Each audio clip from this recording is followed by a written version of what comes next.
All right, yeah. Let's go, y'all. Level-headed Knicks talk. Man, salute to everybody in the building. You now rocking with the most poppin' Knicks YouTube channel on the net. Yeah. Straight out of Kings County, New York City's finest. And you know the vibes. Listen, y'all. What a day, man. I gotta start this by saying what's up to some good people in the chat. I want to salute Maxine. I also want to salute Knicks will be champs 25-26. When you say who is at whose house, I'm not sure what you're talking about. Knicks will be champs. You're gonna have to elaborate just a little bit, so we could get on the same page with that. But salute, welcome to everybody. Welcome to the show. Listen, man, I got an action-packed show, man. Gilbert Arenas. I kind of hinted towards this last week. Gilbert Arenas. Actually, this was the same day I recorded Level-Headed Knicks Talk last week. He did a show, kind of like bashing the Knicks, saying all types of crazy stuff. And I wasn't going to comment on it because I figured, all right, cool. It's okay, They kind of was freestyling off the top of the head. But then they did the unthinkable. They went on their YouTube channel and put, this is the reason why the Knicks will fall apart. So already, I have to, first off, let's get the dog growl early. You already know I have to address that. There's no way I'm letting that slide. We are not falling apart. And of course, that video came out before Mitchell Robinson. Let's see. Definitely salute to Maxine. Like the video. Before we get to frying Gil's Arena and they whole staff label, they before we get to frying those guys up, first off, I do have to give a big salute to the New York Liberty, y'all. They did their thing. They had a tough, grinded out game against Atlanta. Man, that game was exciting. I mean, it was kind of scary. I mean, Atlanta came out. They started the game on a 9-3 run. I said, oh, man, it's going to be one of them kind of nights. And, man, wasn't it a game? But, the Lady Ladies did their thing. Sabrina Ionescu, 36 points. She was cooking these girls. I mean, they could not guard her. Honestly, after watching that game, I really believe that she is the female Steph Curry. Let me see what Knicks will be champs. Last few days on social media. Oh, that's what you're talking about. Okay. Copy. I got you. So what Knicks will be champs was talking about was all the madness. Honestly, Knicks will be champs because I listened to a little bit of Stephen A. clips. I can't listen to the whole episodes. He's been kind of keeping me up to date with that nonsense. Outside of that, I've been locked in. I'm getting ready for this Knicks stuff. I got a lot of announcements.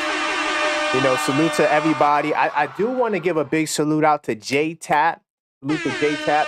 He was the first part of the Objective Knicks Fan Nation. That's the name of it. He's the first one to join the Objective Knicks Fan Nation and become a channel member, y'all. Yes, we have channel memberships up.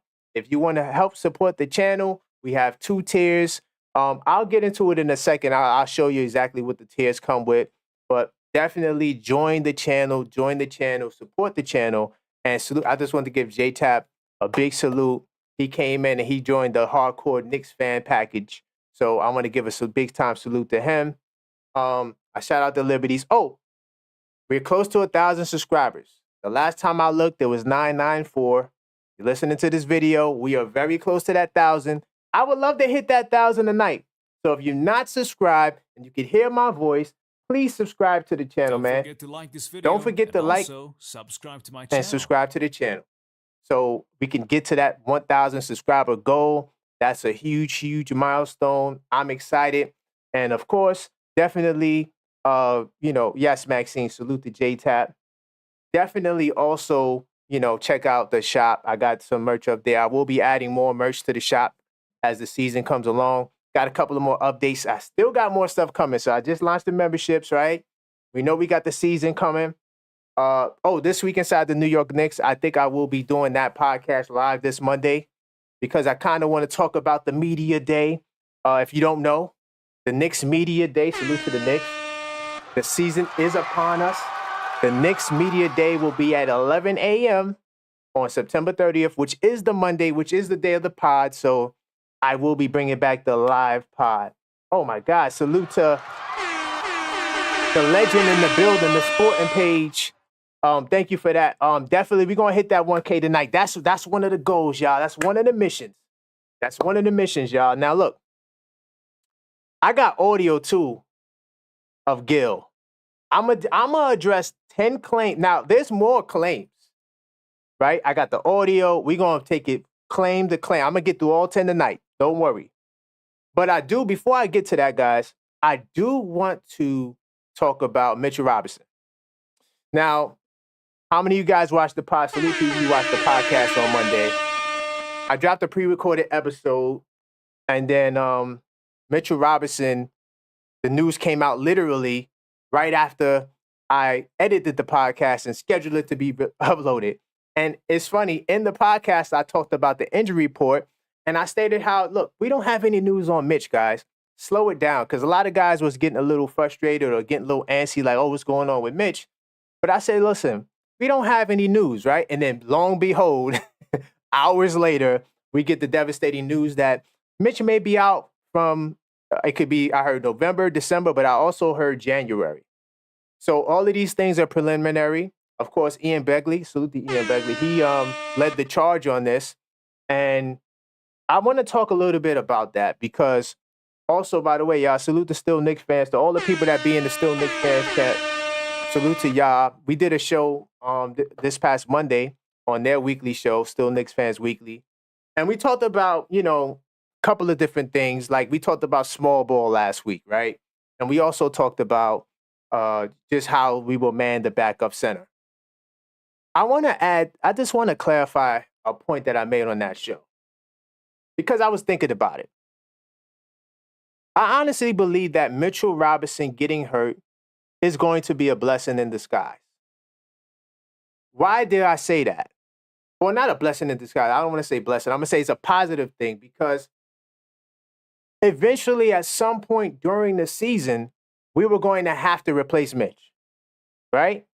And my logic is it's better to do it now. Get all the rust, get all of the adjustments, get all of that out your system now because if you wait till later on in the season, right, it's going to be harder to make the change. And now you got to make an adjustment mid-season or right into the playoffs. I don't think that that's smart. So now that Mitch is going to be down and we kind of unpacked this a little bit on Still Knicks fans. We said that maybe the front office knew about this. Maybe this is just now hitting the press, just getting to us, right? So in saying that, I think that they will address, the backup center position. I really do believe they will address the backup center position. And I saw a couple of reports from the news I did get to watch. I've been kind of scrambling all over today. Didn't really get to read much news. So if something crazy happened, let me know, guys. We can talk about it. I'll pull it up on research mode. But they are talking about making a move for Nick Richards. Now, previously, last week, we talked about aprons and we talked about restrictions and things of that nature. I do want to clarify something, and I even put this in the podcast. Because I kept harping on aggregates, right? And saying that when you're a first apron team, you cannot use aggregates. Yes, that is true in a lot of cases, but there are cases where you can use aggregates, right? Now, in the case of Nick Richards, and you know what? Let's jump into research mode early because I want to show you guys something real quick about the Nick Richards trade. And I'm not sure, once again, who took over the Hornets management. But like I always say, you know what I always say, guys. Those guys are accident waiting to happen. They don't even know what the world they're doing. So I'm going to jump into Sports Track. And I want to pull up some details because I really want to unpack this Nick Richards trade. Now, I know a lot of you guys don't want to trade Deuce McBride. I know, like, you guys don't want to do it, but would you trade, knowing that we need a center, right?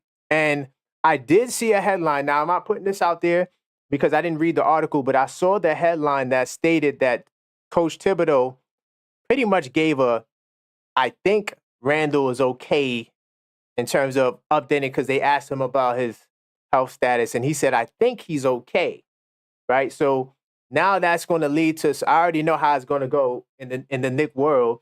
That's going to lead to a lot of speculation that Randall won't be ready, right? And once again, I told you guys on the pod, we can't jump out the window just yet.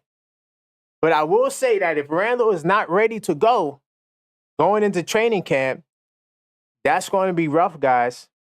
That's going to be a rough one. So this makes a Knicks-Richard trade all the more kind of important. And let me just show you guys this right quick. Hold on. Take this off. So you guys can see clearly. All right, so now you can see that this is the Hornets sports track, right? And I want to put together a trade. Now,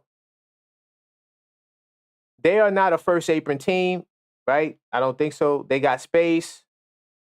Right, yeah, their total allocation is $154 million. So, okay, cool. Now, look, that means that there's no restriction on their part. So part of the restrictions that will come in terms of making a deal when you're a first apron team is, one, you can't use aggregates. And aggregates, let me just explain it if you guys wasn't here or you're not sure what an aggregate is. An aggregate is when you trade multiple players for one or more than like 3 players for 2, right? That's aggregate when there's an unequal balance of players in trades, right? So you technically can do it as a first apron team. However, it just can't violate first apron rules, right? And one of the first apron rules was you can't take back more salary than you send out, right? I had it mixed up early in the episode last week, but then salute to that guy Saponi. He helped correct me in terms of that because I forgot I had it backwards. Either way, you can't take back more salary. So right now, when you look at Nick Richards, he's making $5 million, right? So 2 things. You can't take back more salary. So that means you have to put together a package of salary of guys that makes more than $5 million. Does that make sense? And now I'm going to pull up the Knicks sports track. Hold on, let me pull up the Knicks sports track, right? So we can look at the players that we can send for Nick Richards now. So now we can have a clearer picture because I think the Knicks-Richard trade, I think is going to go down, guys. I think it's going to go down because right now we need a 5. Danny Ainge is not going to play ball with Kessler. I wish it was Kessler. Trust me, I really do, but it's not going to happen, right? Let me see if I can get, I don't like this window. Let me just do a quick Google search, right? I don't think it's going to happen with Utah. But Kessler's, I like his $3 million contract. Like that's a pretty good contract to do a deal. So let me pull this up on the screen right quick. Hold on, Knicks sports track. How? Because I want the window. I want this window here that we always get. So now let's really try to do a real package, a realistic package. Now that we can do 2 for 1, and also remember that salaries have to be within 110%. So you can't go no more than that. So I'm going to give you an example of what 110% is. If you're trading if you're trading $1,100,000, right? Let's say you want to trade that. You can only trade for a guy who makes it $1 million. First, you can't take back more, so you can't get 1.2. It would have to be $1 million, right? Within that $1 million, so it could be, 1,250,000. It could be within that range, right? I mean, not 250,000. I meant to say 50,000. 1,050,000. It has to be within that range. It can't be more than 110%. The salaries have to match. Okay. So, all right, cool. So now, if I'm the Knicks, right, and I know I need to put up at least $5 million, this guy right here is the number 1 trade target for me. Keita Bates-Diop. He has to go. I'm sorry, right? And then if you're gonna put him in the drill, $2.6 million, right? Now you're going to have to try to match up and send more salary. So what you could technically do, right, is you can package Sims. I don't want to do Sims because you're going to need a big guy, but I'm just saying do you think Sims is a better center than Nick Richards? Because now is the time to really think about it, right? or you can add Pacome Dadier in a package, right? You're going to have to do a package because you're going to have to clear that $5 million.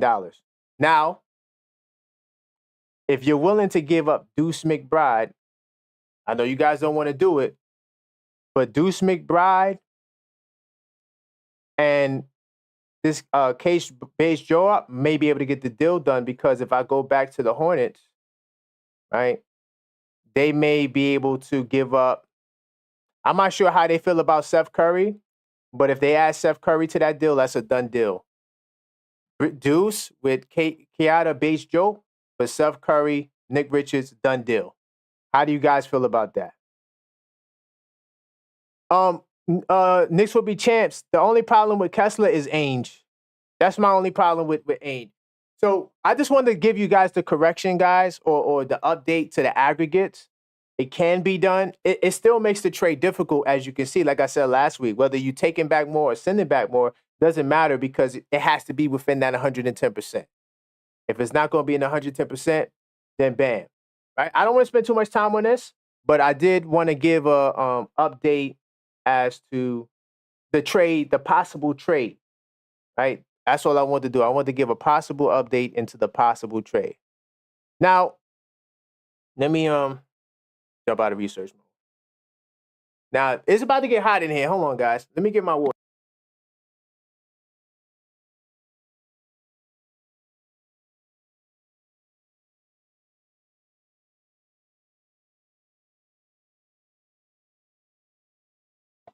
All right, yo, listen. It's about to get hot in here, y'all. Y'all ready for the smoke and the fire? So look, I have the actual audio, right? There's 10 things that they said on that show that I found to be very egregious, very disrespectful. I do want to give a halfway salute. To Rashad McCants. He honestly identifies as a Knicks fan this season. I'm not sure if you guys watch Gil's Arena, but Rashad McCants trades teams every year. This is their third year they're doing it. So he started out with the Heat. Don't ask me why he did that. Then he went with the Celtics. They won the championship. That was last year. Now his team for the year is the Knicks. So I'm going to give a halfway salute to Rashad McCants for picking the Knicks. But I just feel like he's kind of like not really all in, and he doesn't really know how to defend the Knicks' points. Now, look, I don't do ad hominem attacks, meaning I don't have to diss nobody. I don't have to throw no shade, right? My content is based off of research mode information and just talking basketball, level-headed Knicks talk.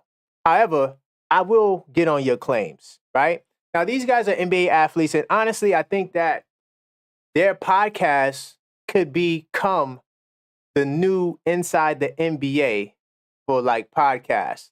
I think they have a very unique style in the way they do things. And they're very, very aggressive in terms of like coming at analysts and people who never played the game, right?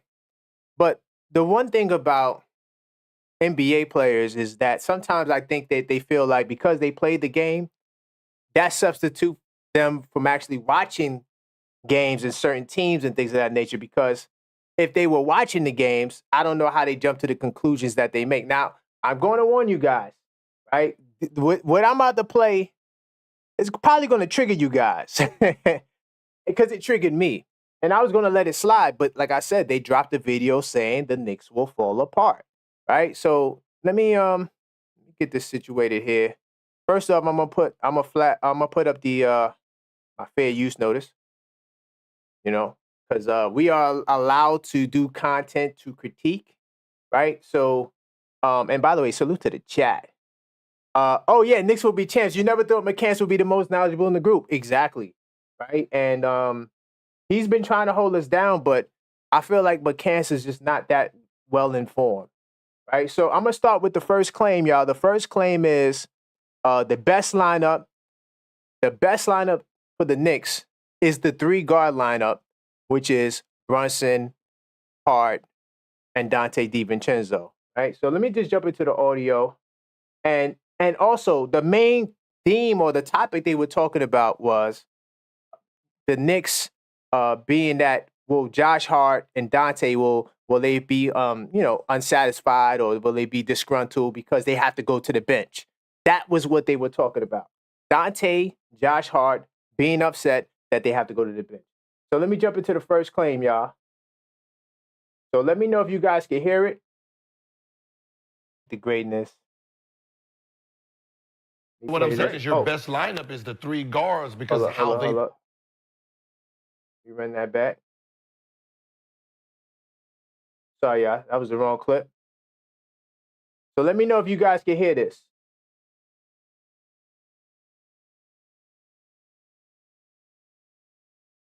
Fair use.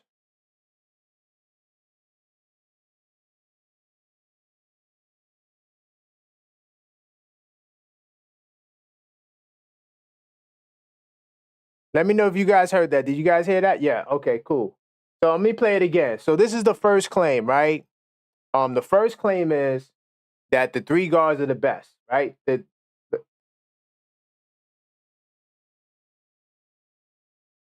He said that our best lineup, the Knicks' best lineup is the three guards. The three guards he's talking about is Brunson, Hart, and Dante DiVincenzo. Let that sink in. Think about it. This is our best line. He's not talking about last year. He's talking about this year.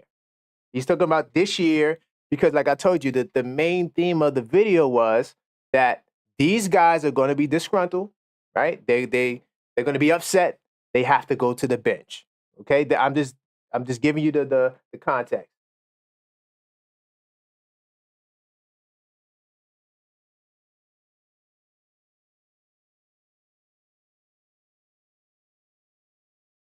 So salute to McCants, right? McCants, that was a level-headed response, right? Because I want to pause it there, right? So look,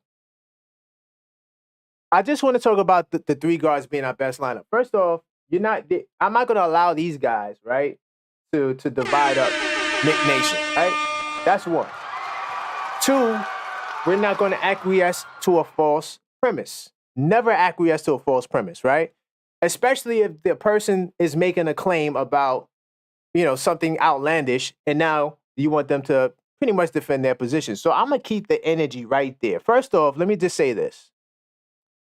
This is not to bash our boys. I love our boys, but the best lineup last year, right, was Randall, OG, Brunson. Josh Hart as a starter last year was 22-20. And I'm not saying that to knock him. I'm saying that because most of his starts came either the absence of Julius Randle or the absence of OG Anunoby. We know the impact of OG Anunoby. At one point, he was having historic plus minus. I mean, his numbers was off the charts. They were saying like he had the best plus minus of any midseason trade in NBA history. Remember that? So OG Anunoby in the lineup had a positive effect. I believe his record when it was all said and done, when you talk about playoffs and regular season, I believe it was 26-6. He had a very great record. Knicks didn't lose too many games. However, he only played those 32 games, right? And then when Randall was there in the lineup was 29-17. So I just want to challenge that premise first, that the Knicks' best lineup is the three small guards. Clearly, these guys don't watch Knicks basketball, right? They don't watch the Knicks. If you watch the Knicks, you would understand that these guys would be a lot better. Max, you calling me? Cannot hear anything. Hold on.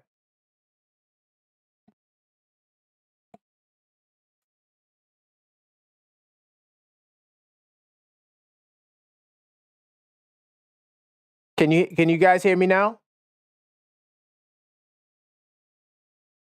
Can you guys hear me now?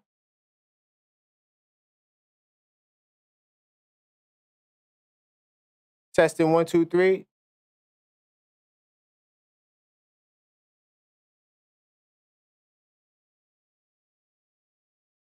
You hear me now? Okay, sorry about that. Technical difficulties, man.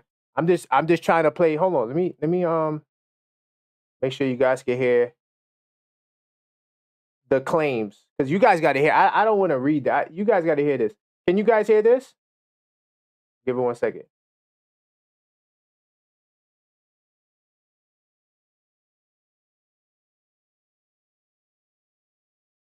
Okay, so you guys can't. Okay, so you can't hear that. Okay, just can't. Okay, you can't hear the audio that I'm playing. Okay, no problem. No problem. Hold on, I think I got the solution for that.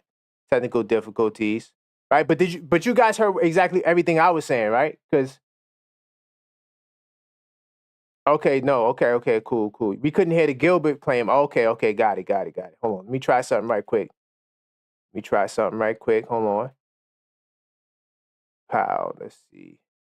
But did you guys hear it in the beginning? What I'm saying is your best lineup is the What three about now? guards You can because hear how it? they play with each other. So now you're going to sacrifice your real chemistry. Yeah. It wasn't real chemistry if everybody was hurt. Yeah, they created chemistry. Yeah, but it wasn't the real chemistry. What I'm saying is your best lineup is the three guards because how they play with each other.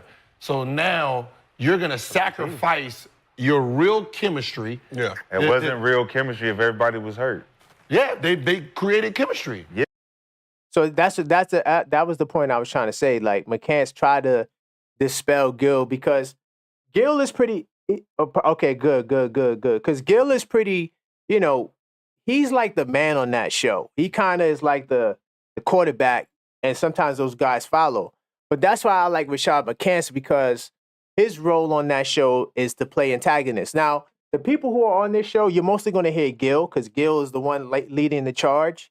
But Brandon Jennings was there and Cheryl Swoops. I'm going to get to them a little later, right? So, salute the coach in the building. Right? I don't got my soundboard up, but salute the coach.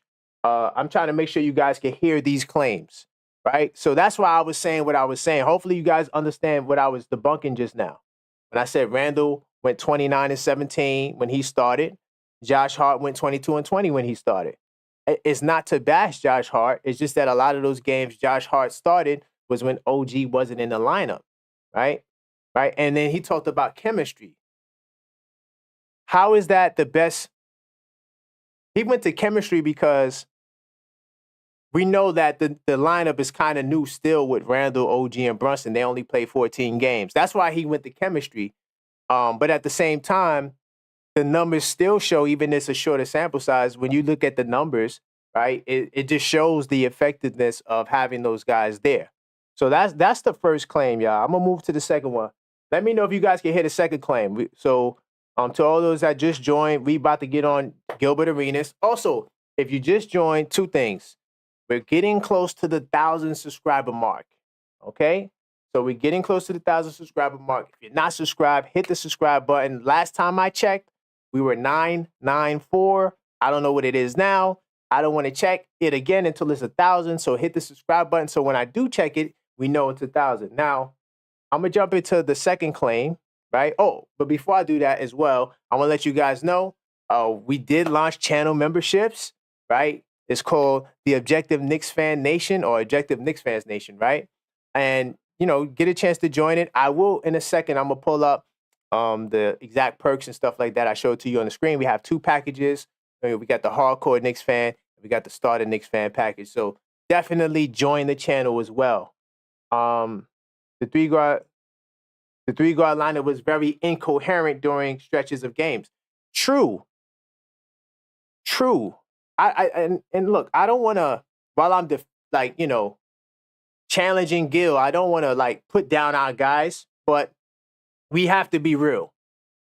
You're not better off without Randall or OG. Because think about it.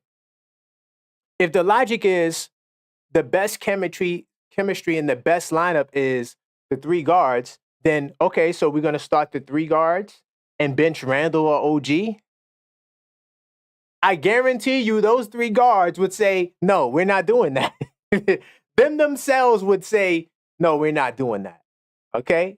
So yeah, so let me continue. Let me know. Hopefully you guys can hear. This is we get to figure out where the minutes go between everybody that's here now. So this year is an adjustment year? Hell yeah, it's an adjustment And that's year. the bad part. So hold on, let me run that back. You got to listen to this clearly, right? And this is claim number 2, this year is an adjustment year. Now, this claim was made by Rashad McCants.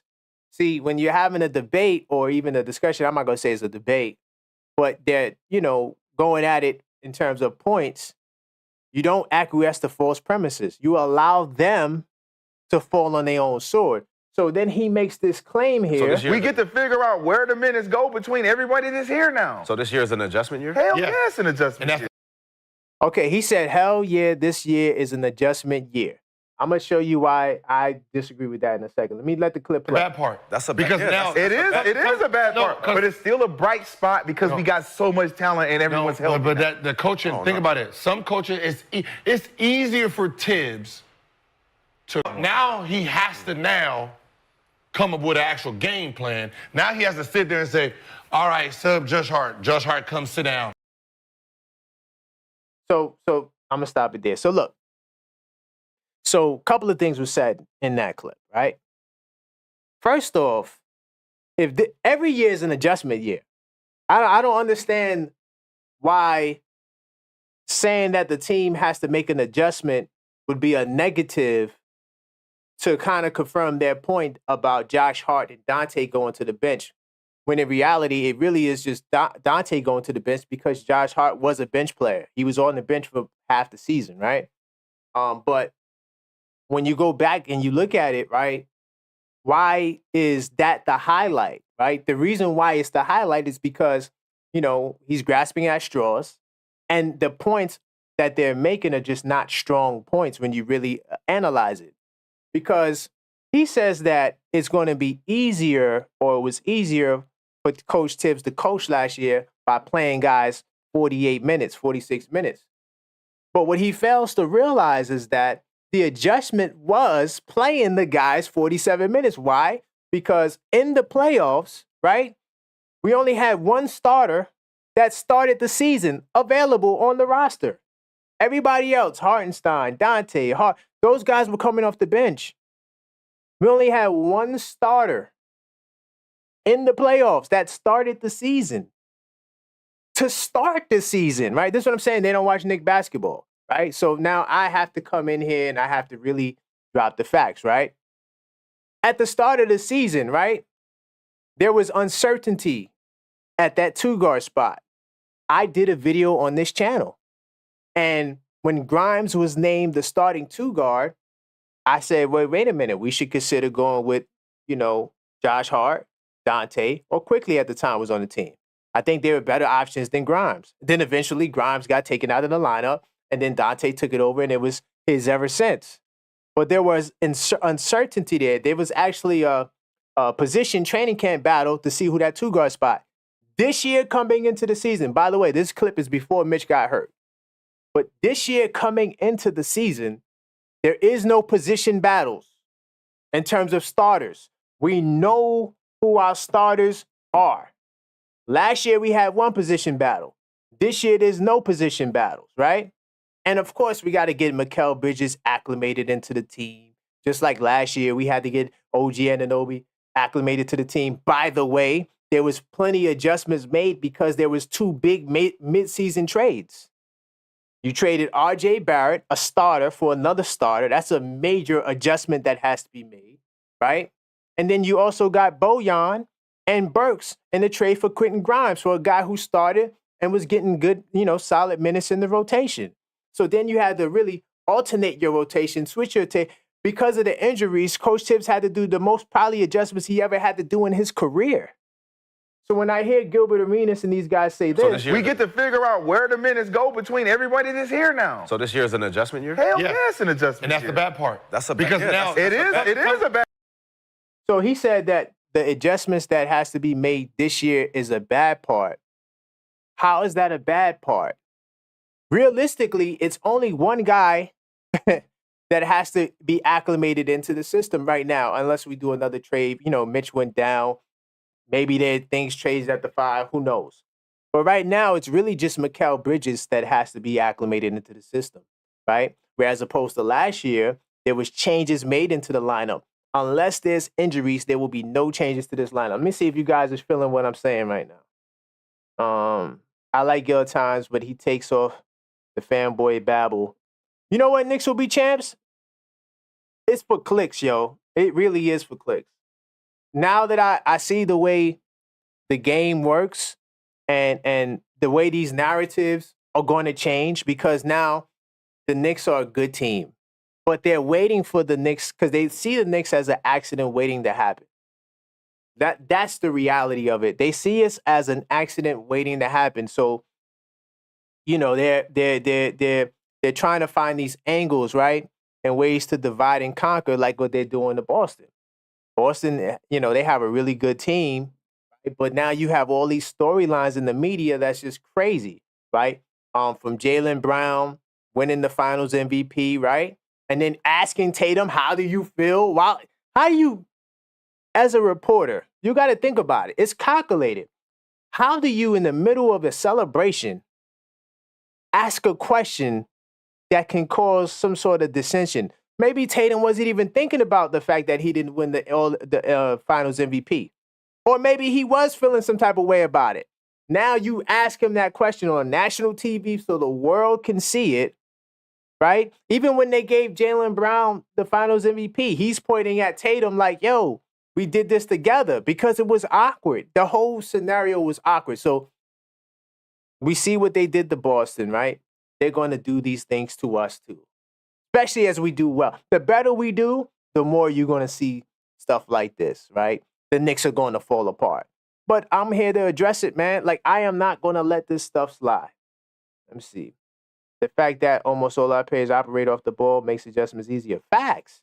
These guys are unselfish guys who are looking to, you know, make plays in the system. First off, all right, cool. Like I said on Still Knicks Fans, this is not a heliocentric system, right? A heliocentric star system. Basically, a solar system where all the planets orbit the sun, right? But they try to use it in an NBA reference saying you have the one star and everybody else is role players, right? No, I said that this team has two stars. Like it or not, Julius Randle is that second star, and he's going to take pressure off the first star because you can't allow Brunson to just be ran rampant, right? That's just not going to work, all right? So talked about the agenda. I'm just trying to make sure I hit all the points because I want to make sure I put these guys, you know, in the sand for their craziness, you know, and their points of views. I'm going to jump to the third one, y'all, because I want to get through all of these. Let me jump to the third one. This is the third claim, and this claim is about how many guys does Tibbs have to play, right? Having to play a 10 or 11-man rotation. Listen to this. Very similar. All the guys he had, Luau, Ben, Joakim, all those guys he had to regulate their time. It wasn't like he was just going a 6, 7-man right now. Very similar. All the guys he had, Luau, Ben, Joakim, all those guys he had to regulate their time. It wasn't like he was just. First off, I don't want to talk about the Bulls, right? I'm not even going to mention the Bulls because Coach Tibbs is a different coach from how he is now to how he was in Chicago, right? He had more veterans on that team. This team, and during his tenure in New York, he had to play a lot of first-year guys, second-year guys, you know, doing things that he's not accustomed to doing. So I don't really care about the Bulls. Let's keep going. 6, 7-man right now. And what happened when he had to regulate the time?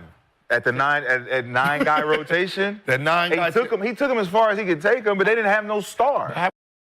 The 9-man rotation, y'all. 9-man rotation. Listen. How many guys he got today? He got 2 guys. I mean, he got 9 guys today. He got 9 guys.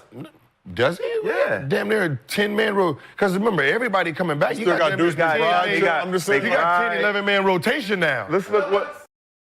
The Knicks have a 10, 11-man rotation. Table that. Let me see. Hold on. Let me see if I could jump into research mode real quickly, y'all. Let me see if I could jump into research mode real quickly. I want to show y'all something, right? Get this fair use off the screen. Hopefully you guys can still hear me. Get this off the screen. I want to pull up the Knicks. I thought I had it here. I'm going to pull it up. Knicks depth chart, right? Are you guys jacking that? Do we have to play 10 or 11 guys? Do the Knicks have an issue where there's too many guys to play? What are your thoughts on that? Once again, like I said, these guys don't watch New York Knicks basketball. Let me try this website. I've never been here before. Let's see lineups. Might be a cool website. I like to go to new websites. Let's see what this looks like. But my thing is, It's taking too long to load. I don't know what's up with this line. It look kind of cool though. But I'm gonna go to ESPN. Trusty ESPN. Look at the depth chart, y'all. Can you point out the 10 or 11 guys, not that could play, the 10 or 11 guys that have to play? He has to play 10 or 11 guys. So we have the depth chart right here. Right? Now we know this is Mitchell Robinson's not going to be in the starting lineup, but like I said, this video was done before Mitch was in the lineup. Let's continue to act as though Mitch is in the lineup. So I'm giving him the benefit of the doubt, right? All right, cool. When you look at the second unit, right, you got Miles McBride, Dante DiVincenzo, Josh Hart. Those three guys have to play, right? Those guys are the core guys, for sure. Precious Achiuwa, will he play? Possibly. But we did a poll. We can't act like we didn't do a poll too. We said that Precious Achiuwa will be December 15th, or could be December 15th trade bait. I'm not saying he is. I like Precious Achiuwa, right? But that's the second tier guys, because they got Josh Hart twice. Why? Because we run a 9-man rotation. That's what McCants was trying to say. Could he have done a better job saying it? Yes. Let's go to the third string, right? Because he said we had 10 or 11 guys that we have to play, right? And remember, the purpose of this is the Knicks are going to fall apart. Remember that, the context. So look, third team, Cameron Payne, forget Deuce McBride again. Precious Achiuwa, forget him, he's mentioned. Jericho Sims. Cameron Payne, Jericho Sims, according to ESPN's depth chart, are the 10th and 11th guy. I mean, we know that's technically not true. It's probably going to be Kolek because Ian Begley said Kolek will play over Payne. But let's just keep it simple like this. Does Cameron Payne and Jericho Sims have to play? No. Do we have to go to the fourth string? Tyler Kolek, Bates Joe, Marcus Morris, Landry Shamet. These guys, we don't even know if they're going to make the team. So who are these 10 and 11? This is what I'm saying. Like, they do these shows. Let me jump out of research. They do these shows, right? And it's like they just say things for soundbite, or they just make it up. Because I'm not saying these guys don't know about the game. They played the game. I'm not saying none of that. But at the same time, how do you excuse that? So let's run it back. Let's do it one more time.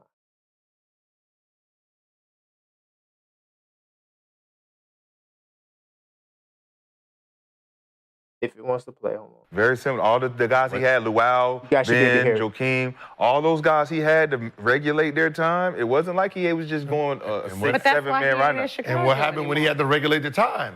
At the 9-guy rotation, the 9 guys. He took him as far as he could take him, but they didn't have no star. How many guys he got today? He got 2 guys. He has 9 guys. We just went through the depth chart. How many guys do he have today? He has 9 guys, or 8 guys. Definitely 8 guys he has to play. The rest of the guys are solid. Precious, Kolek, Campaign, Marcus Morris Sr. They don't have to play. Like, when you say they have to play or they're going to be disgruntled, no one cares about their contracts. The main guys are the 8 that we talked about. The other guys can play, but they're not going to complain. Listen. I mean, he got 9 guys today. He got 9 guys. What, does he? Yeah. Damn near a 10-man row. Because remember, everybody. Damn near a 10-man rotation with who? Coming back. You got Deuce McBride. You got 10, 11-man rotation now. Let's look let's look at their roster. You got McBride. They didn't say no other names. Who else? You got McBride. Who else? You don't get to produce if I don't put you in the game. Yeah, see? Off my production. Well, then that's on you. But so you can't produce coming off the bench. Okay, how many? You can only produce being how a many starter? real minutes? No, how many real minutes do you give them? Them 2? Bench minutes, 14, 15, 8. Now, here's where Rashad McCants messed up. They asked him, how many minutes do you give Dante and Josh Hart? He says, 18? Damn. 18 minutes a game? That's crazy. If we're going to play Mikal, what they he did said I just went Mikal 40 Bridges has to play 36 after minutes. what? 18? Damn. 18 minutes. hold on. Yeah, see? Off my production. Well, then that's Listen. on you. But So you can't produce coming off the bench? Okay, how many you can only produce being how a many starter? real minutes? No, How it's many not real bad. minutes do you give them? Them two? Bench minutes, 14, 15, 18. Damn. 18 minutes a game? That's crazy. If we're going to Let's pause it there. Now, guys, he said, this is McCants. McCants is on our side, but he's not doing a good job in this conversation. He did an all right job, but he's not doing a good job. What are you talking about? Hold on. I'm gonna go back into research mode, y'all. This is why I love research mode, because, you know, in real time, we could get it right. Like, I understand they're in real time and they're having a conversation, but I don't like to speak about things that I either didn't see or I'm not really that familiar with. One of the things I know for a fact is I know this Knick talk. Now, the reason why I like this right here, this is, by the way, if you're looking at the screen, this is 23-24 season, right? 23-24 season, y'all.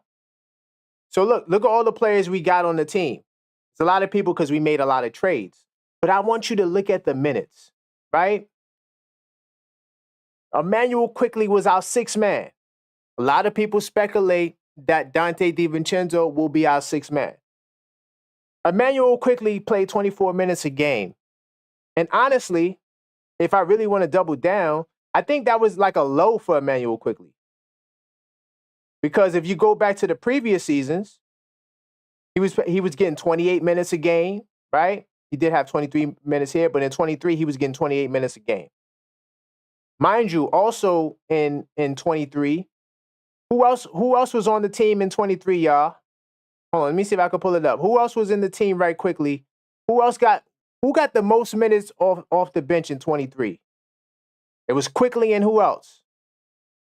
This guy right here, bingo, even though it was 25 games, he played 30 minutes a game, Josh Hart, off the bench.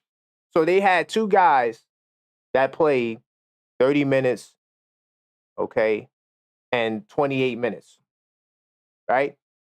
Josh Hart, Dante, 6th, 7th man, right? Josh Hart, Quickly, 6th, 7th man. Now, I'm not saying they're going to get that many minutes.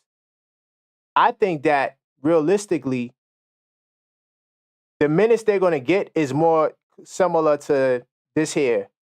Josh Hart is not getting 33 minutes, but he did play 30, but he also started 42 games. So you can't look at those minutes.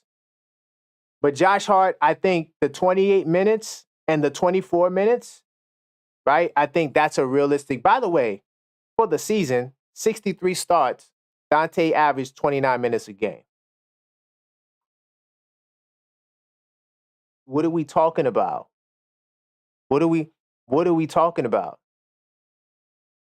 They're going to get anywhere between 24 to 28 minutes, easy, a night, because they're the 6th and 7th man off the bench. And you add the fact that Josh Hart plays damn near 4 positions, it's not going to be a hard time, right? So I'm going to talk more about minutes later, but I just wanted to show you I'm just debunking their claims in real time, y'all.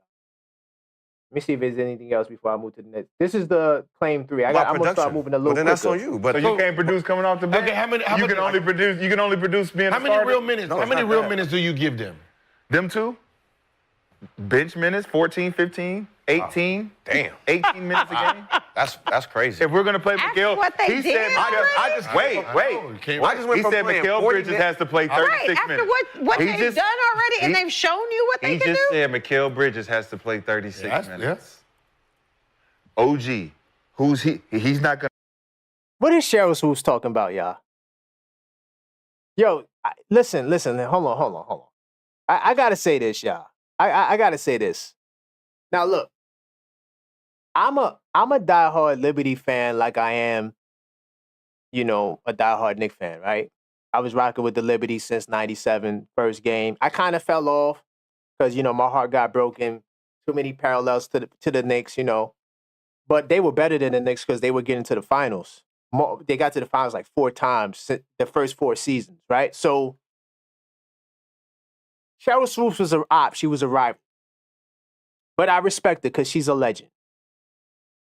But respectfully, Cheryl, you don't watch games. What is she talking about? She's saying, oh, that's not right. How are they going to? But Cheryl, you're not watching games. I just showed the minutes on the screen that they're getting. In 2023, Josh Hart was getting 30 minutes a game. Emmanuel Quickley was getting 28 minutes a game as a bona fide 6th man who barely started. What are we talking about? And they get on the show and they say, oh, we NBA players, we know everything, and analysts don't know nothing. And this, that, and the third. But they're wrong. The whole 20-minute clip can be debunked. I'm not even doing that. I'm just hitting the basic stuff that they said that I know that is just like, it's ridiculous. Like, I shouldn't even be playing this stuff. Let me jump into the next one, y'all. Jump to the next one. Let me see what you got. Salute to Deron Wayne in the building. Salute to Coach. They say stuff like that. People, they don't think people look into. Well, see, look, I'm gonna tell you like this, Coach. You already know. By the way, this is Objective Knicks Fan Nation, y'all. We gonna look into the stuff we saying. Salute to Saponi last week for correcting me because I got it mixed up. I forgot that it wasn't that you can't send out more salary versus it was taking back more salary. So even when I slip up, you guys let me know. And I interact with the chat so we can stay on the same page, right? But why are you getting on the screen when you know you don't watch the Knicks? Why are you even getting on the screen? Let me jump to the next claim. They played starter minutes and actually was starters. And were successful. Starters, right? So coming into this year, you got to try to convince them, I tasted the cake already, to go back to, nah, you can't have no dessert. We don't have to convince. Boy, you was dreaming. So salute to Rashad again, right? Rashad's like, we don't have to convince nothing. You was dreaming. Do you guys, as Knicks fans that watch all 82 games or most of the games and pay attention to everything Knicks, do you guys honestly believe we have to convince Dante DiVincenzo and Josh Hart to go to the bench? Like, I don't even want to even talk about this point. I don't even want to talk about the fact that Josh Hart, I remember when Josh Hart said that he told OG Anunoby, who is the guy who starts in front of him, and Isaiah Hartenstein, that you two better be back here next year. Why would he say you guys better be here next year if I have to convince him to start and that guy is starting ahead of me? We both playing the 3-4. I'm an undersized 4. Why would I want you to come back if my mission is I got the limelight now, right? I played 3 more minutes than I did the year before. Wow, look at me, right? And now you're going to have to convince me to go back to the bench to get about 30 minutes a game.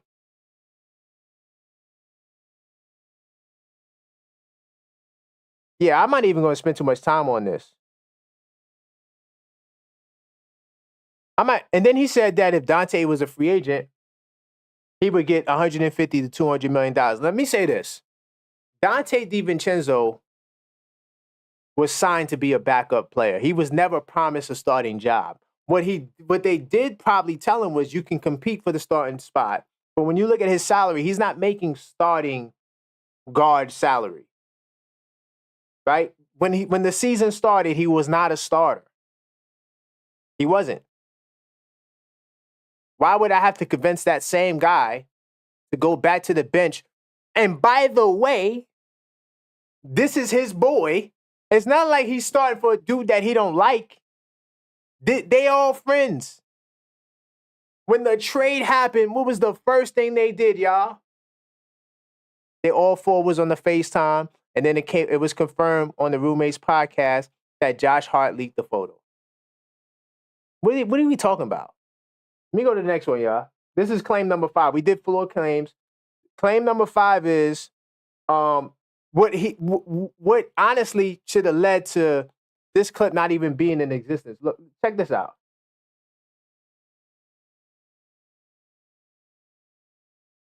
Listen, I'm going to tell you this. Because they are all friends, I'm going to give them the benefit of the doubt that they can try to work it out. I'm going to play it again. Listen, I'm going to tell you this. Because they are all friends, I'm going to give them the benefit of the doubt that they can try to work it out. So, Mr. Gilbert Arenas, if you're going to give them the benefit of doubt that they can try to work it out, first off, I'm not going to acquiesce to a false premise. Try to work out what? What are we working out? There is no problem. You thought you had me. Oh, yeah, they're going to work it out. You got to give them the benefit. No. Work out what? There's no reports of anything. Why on their own podcast that they control everything are they excited? Why would they bring Mikal Bridges to the pod twice? I'm just saying, like, if this, we got our buddy from Nova. Now you're telling me I have an issue, knowing that that's my man's in them, and he gonna start. Well, it's ridiculous. It's ridiculous. I don't understand it. And look, check this out now. Look, now that Mitchell Robinson is hurt, and I kind of I'm not sure if this was Level-Headed Knicks Talk or This Week Inside the New York Knicks podcast. By the way, Mondays, This Week Inside the New York Knicks. Check it out on this channel. But I'm trying to figure out if and I don't know if this is going to happen, but listen, I presented this, right? When you look at the depth chart, you can go with Kolek at the 1, Deuce at the 2, Dante at the 3, Hart at the 4 off the bench. I said, I think they might try this lineup. I said this months ago. This was before Mitch got hurt. Honestly, the way it's looking right now, it's looking like Randall might be the backup 5. Sims or Precious, more than likely Precious will start at the 5. And then when they bring in that bench unit, it'll be those guys with Kolek, Deuce at the 2, Dante at the 3 with Hart. I'm really thinking that's going to be the lineup. And now, guess what? It's going to give Dante and Hart more minutes.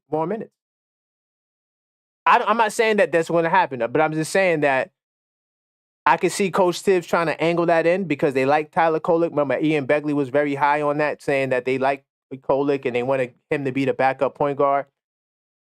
You know, and maybe it won't happen, but something to suggest. Either way, because we're staying on point, that'll be more minutes for these guys. They are the 6th and 7th man off the bench. There's no question. There's no doubts. There's no disagreements. There's no dispute. We've seen that 6 and 7 men off the bench can get 30 minutes a game on this team. Will they get 30 minutes a game now? Probably not. Maybe it might be 24. But what do we have to work out? Let me jump into the next claim. So claim number 6, y'all.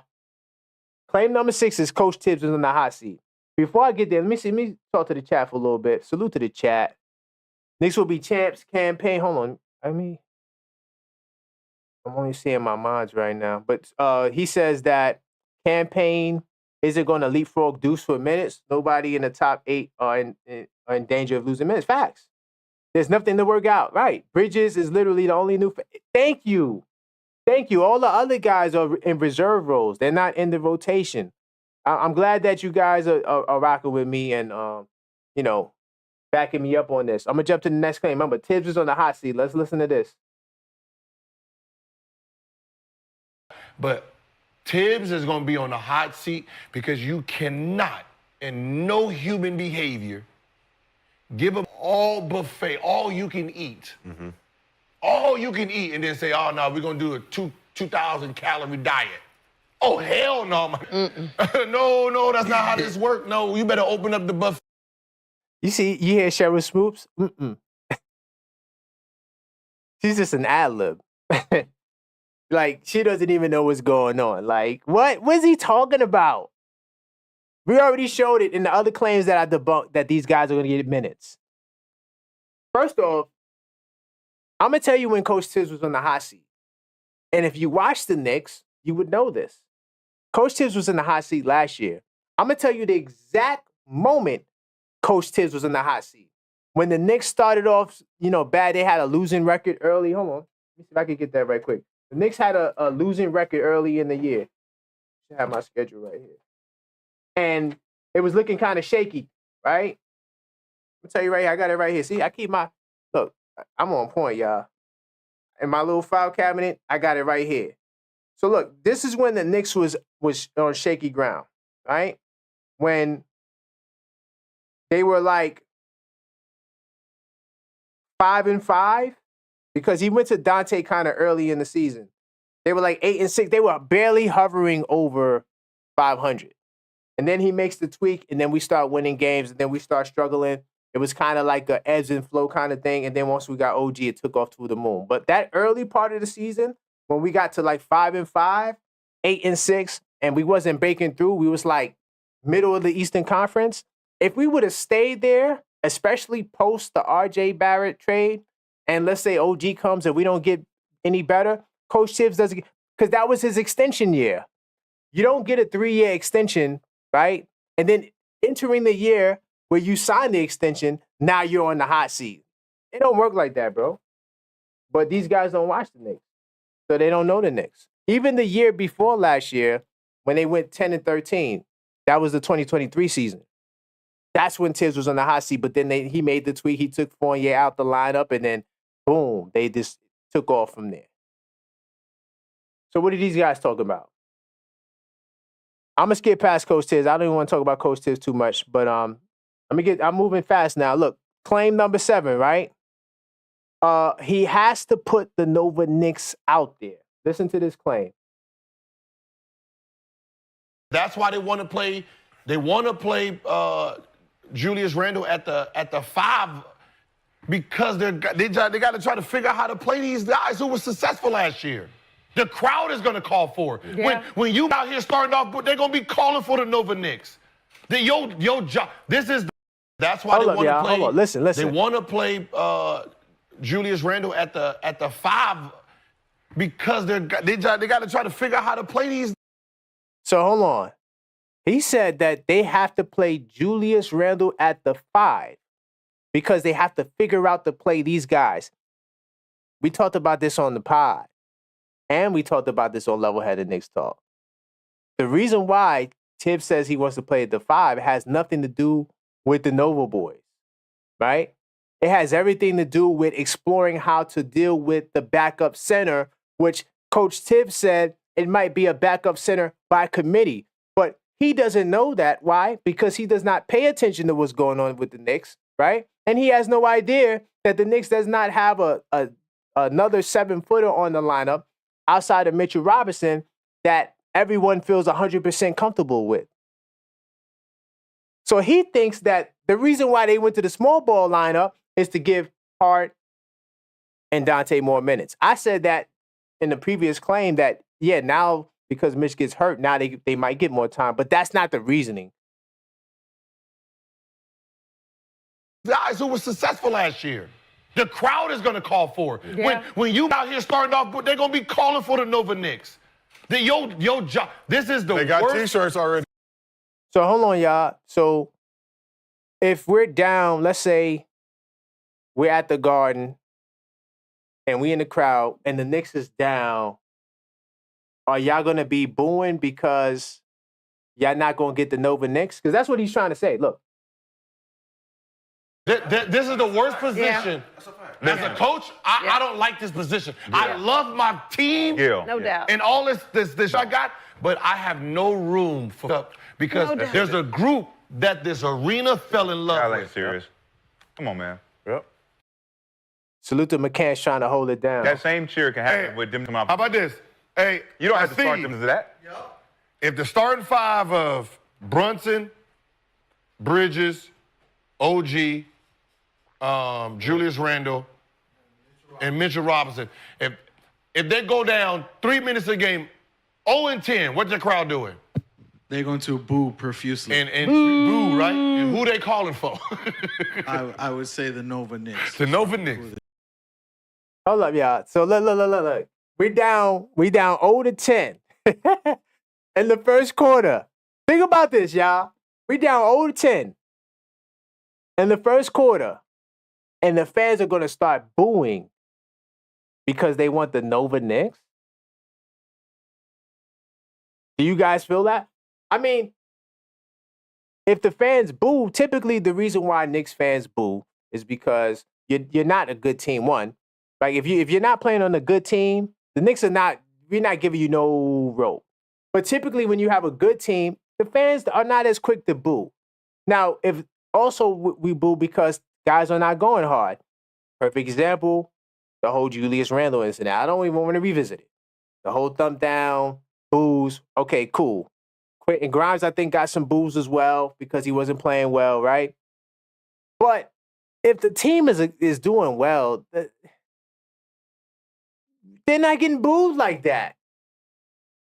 But listen, last year, we were the darling of the NBA in terms of underdog, right? It was these small guards. Oh, my God, these small guards they're doing everything differently. They're playing like we never thought. So now, Josh Hart, Dante, they got some kind of like, of course, Brunson, but they got this mainstream acclaim now where everybody knows their name. Now everybody talking about Deuce McBride. These guys didn't even know who Deuce McBride was a year ago. A year ago, no one was talking about, I swear to God. They was not talking about Deuce. They was not talking about Isaiah Hartenstein. Facts. Now, Deuce and Hartenstein and yeah, we're going to boo because they're not going to play Dante and Mikal and Dante and Hart as if two Nova boys wouldn't be in the lineup already. Wouldn't we be happy for Bridges and Brunson, right? I'm just saying if it's a Nova thing. And this is why I think Brunson and a couple of them are like, we don't even really care about the Nova thing. Like the Nova thing is just overblown. And this is a clear case of it being overblown. Let me see what you guys talking about. Oh, yeah, Knicks will be champs. I'm with you. Yeah. Orlando, that lost to Orlando right before the trade. I said that. And I even extended the deadline past the trade. I think that if OG came and they wasn't doing well, I think Tibbs wouldn't have got the extension. He might have been out of here. But to say he's on the hot seat now because he's not playing the Nova boys, that's just insane. So that's claim number 7. I mean, yeah, fans booing. Oh, also, salute to Brandon Jennings, right? So Brandon Jennings is on there. And he was like, yeah, I know. I don't think that soundbite made this clip, but he said, yeah, I know, I played for New York. I know how those fans are. But Brandon Jennings, you was on a losing team. Salute to Brandon Jennings. I really like Brandon Jennings. He was one of my favorite players coming into the league. But when he was with the Knicks wasn't a good team. That whole stretch between Melo, I would say the whole stretch between, 15 to like 19, team was terrible. Of course they were going to boo. No, I would say 14 to 19. Terrible. I forgot Brandon Jennings was on the team. I forgot. That's how bad the teams were. No bright spots. So, of course, they're going to boo. If the team is not good, we're going to boo. This is a good team. All right, let me move to the next claim. So, let me see where we are on time. We're good on time. Salute to everybody that just joined. This is Level-Headed Knicks Talk. Right now, I'm talking about Gilbert Arenas, right? And the claims that he is making, trying to defame our Knicks, trying to shame our Knicks, he's saying that our Knicks will fall apart. So I'm just going claim for claim, debunking every claim he made. If you want, you can listen to the entire 20-minute clip. It's ridiculous at best. And clearly, these guys don't watch the Knicks. That's why I laugh. And then they talk about, oh, well, you have to be in the league to see it from this way. But I didn't have to be in the league to call out all of these things that you guys are just misrepresenting. You're misrepresenting New York. You really are. I'm gonna jump into the next claim, y'all. This is claim number 8. Dude, and this is the Knicks. Yeah, the Knicks love their players. It's hard to rewind. And it's hard to put it back in the box, man. Mm-hmm. So the whole team is going to sacrifice, but let's talk a little bit about Randall. No. The whole team's not sacrificing? Who the fuck said they sacrificed? Hold up, y'all. Hold up. Sorry for the F-bomb, too. Salute to J-Tap in the building, y'all. J-Tap. Hold on. I got to give him a salute. Salute to J-Tap in the building. He is the first channel member in the Objective Knicks Fan Nation. Salute to him. He just dropped a comment. A few years ago, there were a bunch of Kentucky Wildcats on the team, too. Okay. Yes, definitely. I get where you're going with that. You gonna put that on Kentucky though? I'm gonna go put that on Kentucky. I could put that on the coach. Yeah, I'm not even gonna go there. But excuse the F-bomb. But basically, this clip is about sacrificing. Let me play a couple of. Sacrifice. We saying that shit. The coach is saying that shit because he's trying to verbally put it into their heads. Gil, we've already seen sacrifice. How do you sacrifice 46 minutes to 12? Nigga, I didn't sign up for this shit. We've already seen sacrifices. That's where I'm going to pause it at. How do you sacrifice 46 minutes to 12? Who is going to sacrifice 46 minutes to 12? Now, if you just joined the stream, right? Earlier in the clip, Rashard McCants, who is the salute to Rashard, half salute to Rashard. He is supposedly the resident Knicks fan on the show because he changes teams each year. So this year he chose to be a Knicks fan, right? And, he put it in their head that Josh Hart and Dante DiVincenzo were only going to play 14, 15, 18 minutes. Gilbert Arenas, and this is a great tactic in arguments, is where you overestimate and you underestimate to make your point sound more grandiose, to make your point sound as if it's more correct than what it is. It's more wrong, though. It's not more correct. Because he said that how am I going to go from 46 minutes to 12 minutes? We already went through all the minute stuff. If you missed it, definitely when you watch the replay, we showed that Josh Hart was averaging 33 minutes and 30 minutes. 30 minutes off the bench. Last year, it went up to 33 because he started half of the season. So Josh Hart is not getting no less than 24, 25, 26 minutes. It's not happening. Will he get 30 minutes? Probably not. But we've seen in 23, Emmanuel Quickly averaged just under 30 minutes, and Josh Hart averaged 30 minutes. That's the 6th and 7th man. What is Gil talking about? And then also in the clip, because there's a lot of cursing in there, I don't want to flag the algorithms, but they were saying how guys have to, McCann said the whole team has to sacrifice, right? Which is something in line with Coach Tibbs said. And then Gil was like, oh, that's just something the coach is saying to the guys, that no one has to sacrifice. How do you expect me to want to go back to the limited minutes when I got all these big minutes? And my thing is, that's what you do on a championship team. These guys, a lot of these guys on this team either played for championship teams, one in college, so they know what it takes to get to that next level. Everyone's sacrificing. Brunson, Randall, Brunson, we already know, sacrifices money. He put his money where his mouth is. Will Mikal do the same? I did the pod talking about that. We will see. Tuesday, October 1st, is the opening for him to actually sign the 2-year extension. Now, if you watch the podcast, I explain why it may not happen, right? And speaking of the podcast real quickly, before you guys comment on the videos, can you at least watch the video? Because because if you say something stupid, I'm just going to say, watch the video. Like, what are we talking about? You guys are not even responding to what I'm saying in the video. Like, that really drives me crazy as a content creator. If you disagree with me, that's fine. But at least watch the video. You guys don't even watch the video and you're saying all this craziness. But everyone's going to have to sacrifice. Maybe Mikal definitely going to sacrifice points. But in sacrifice, let me tell you something. In sacrifice, these guys will gain a lot. Here's what I mean by that.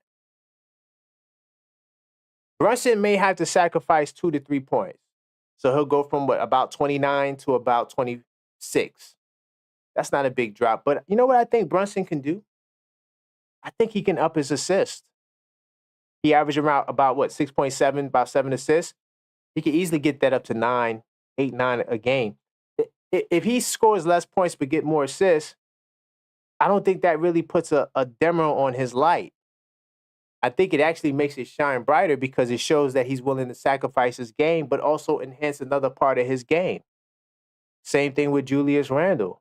His points may come down, but his rebounds, his points may come down, but his rebounds can go up. His assists can go up. We see Sabonis getting almost a triple-double. I'm not saying Randle's game is on Sabonis level, but in sacrifice, maybe you work on getting your assists up. Maybe you go get your rebounds up, you know? So there's a lot that can come from sacrifice. Mikal Bridges, right? He may sacrifice points, but he can go back on the All-NBA defensive team easy. Easy. OG Anunoby may have to sacrifice time because we might want to, restrict his minutes to try to, preserve him throughout the season so he's not being burnt out. I didn't even get to the minute. Let me see. Is that coming up next? I didn't even get to the minutes yet. I think I'm going to get to the minutes in the next claim, but there's a lot you can gain from sacrifice. And for Hart and Dante, it may be a couple of minutes. Dante was only averaging 29 minutes. It wasn't like Dante was averaging 36 minutes, and now he's coming off the bench, and he has to average 12 minutes. That's not reality. Let me see what you guys talking about in the chat. 2 more claims and we done. Is the reason they're players and not coaches. Facts, Coach. And, Coach, you know what, Coach? You're right about that. And salute to you, Coach, because you are a coach. Campaign isn't going to leapfrog Deuce. Let's see. Okay. Let's see. J-Tap, a few years ago. Okay, cool. I just want to make sure I'm up to date with my chat. All right, cool, I am. So let me continue moving this train because we're doing good on time. I'm already at claim number 8. Before I move forward, is there anything I want to say? Okay, cool. So look, now we're going to get into the minutes claim. That's what claim 9 is, right? In claim 9, we're going to get to the bottom of what the real beef is according to Gilbert Arenas, okay? There it goes. The real beef is going to be Brunson's playing 38 to 40, right? Julius is going to play 38 to 40, and Bridges playing 36 plus. So only the 5 and the 2, the 5 and the shit, the 5 and the the real beef is going to be Brunson's playing 38 to 40. Right? Julius is going to play 38 to 40, and Bridges playing 36 plus. So we got Randle is playing. No, Brunson's playing 38 to 40. Randle's playing 38 to 40. I love research mode. Yeah, we're gonna get to the bottom of this, right? All right, cool. So look, this right here is the most minutes Jalen Brunson has ever averaged in his career, which is 35.4 minutes per game. Hold on, let me make sure I'm in the right season. Okay, cool. Yep, this is the right season, 23-24. 35.4 is the most minutes, I repeat, that Jalen Brunson has averaged in his career. It's him averaging 35.4 minutes per game is the reason why he was able to finish the year with 28 and 6.7. Now, playoffs, and Gilbert Arenas confirmed this, playoffs is different from regular season. Playoffs, everybody plays more minutes. So I don't care about the playoffs. We're talking about regular season right now. Playoff, anything can happen. Guys are hurt. But I just want to show stats, right? Stats and facts. Julius Randle, 35.4, but he only played the 46 games. Okay, cool. Let me show you when the only time in Julius Randle's career when he played about 38 minutes a game, that was 21 season. You guys remember that? That's when he was the MVP. He was the 8th in voting. And then he was most improved player and made NBA second team and was an all-star. But do you guys remember this team from 2021? And why Randle had to play 37.6 minutes a night? Okay, it's okay if you don't remember. I'm gonna pull them up.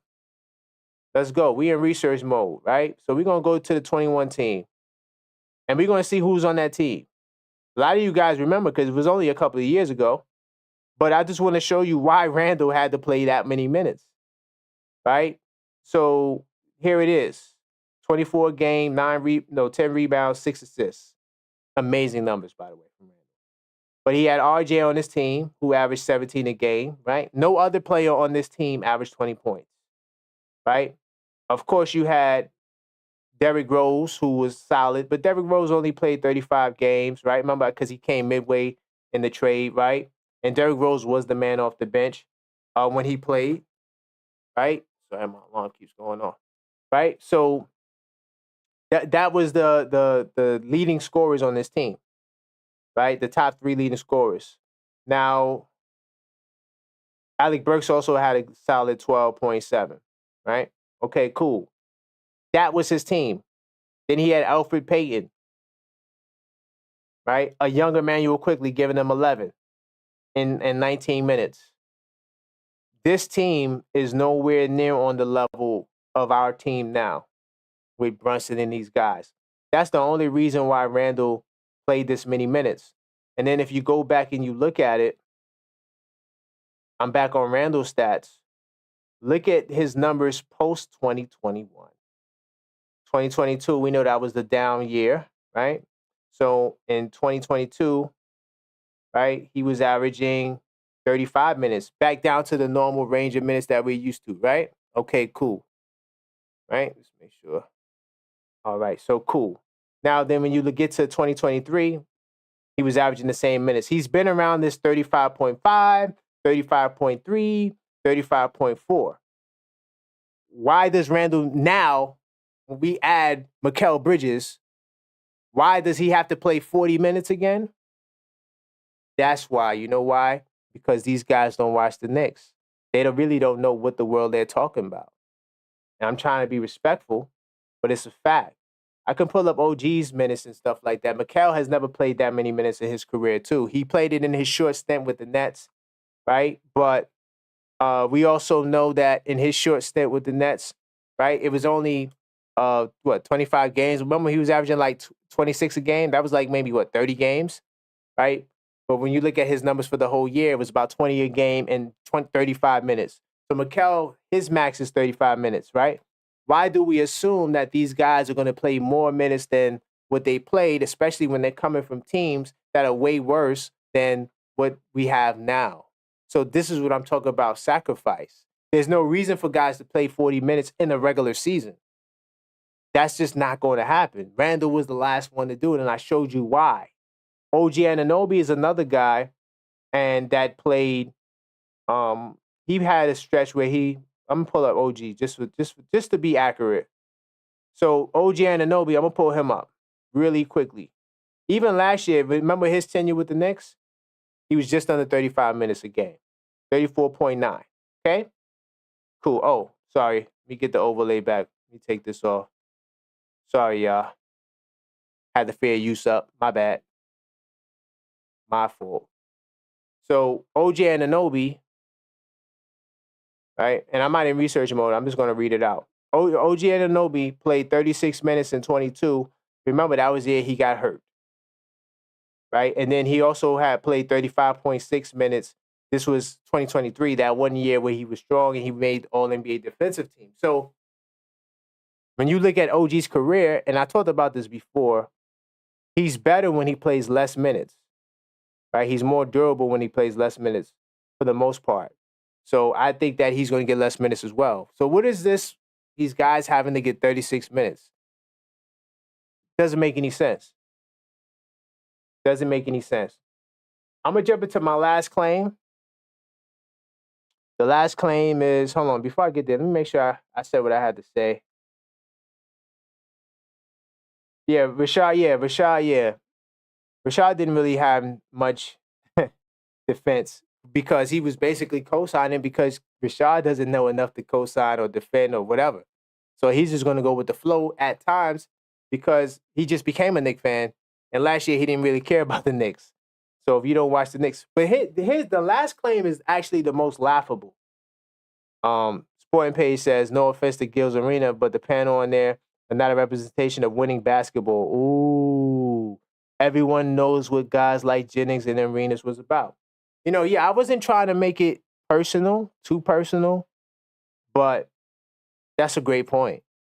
That honestly is a very strong point because even when you listen, like Sporting Page, I'm not sure if you remember, they kind of started the narrative that took place with Robert Horry when, remember the question went around, like, would you rather make $50 million in your career and have, multiple championships? Or would you rather make $300 million or $200 million and don't have any championships? Remember that debate? And all of those guys during the debate undermined the value of being a champion. So yeah, that's a good point. So this is my last point, y'all, and I'm off this Gil. And I'm not gonna say I'm gonna get you out of here, Claim 10. hang in there. And eventually, I'm gonna get you out of here, hang in there. And eventually, man, the beginning of the season, you start losing 3 and 4 in a row. Even if you winning, the dudes ain't really happy like. So even if you're winning, the purpose of this clip is even if you're winning, you're not gonna be happy if you're not playing. That's the whole premise of this clip.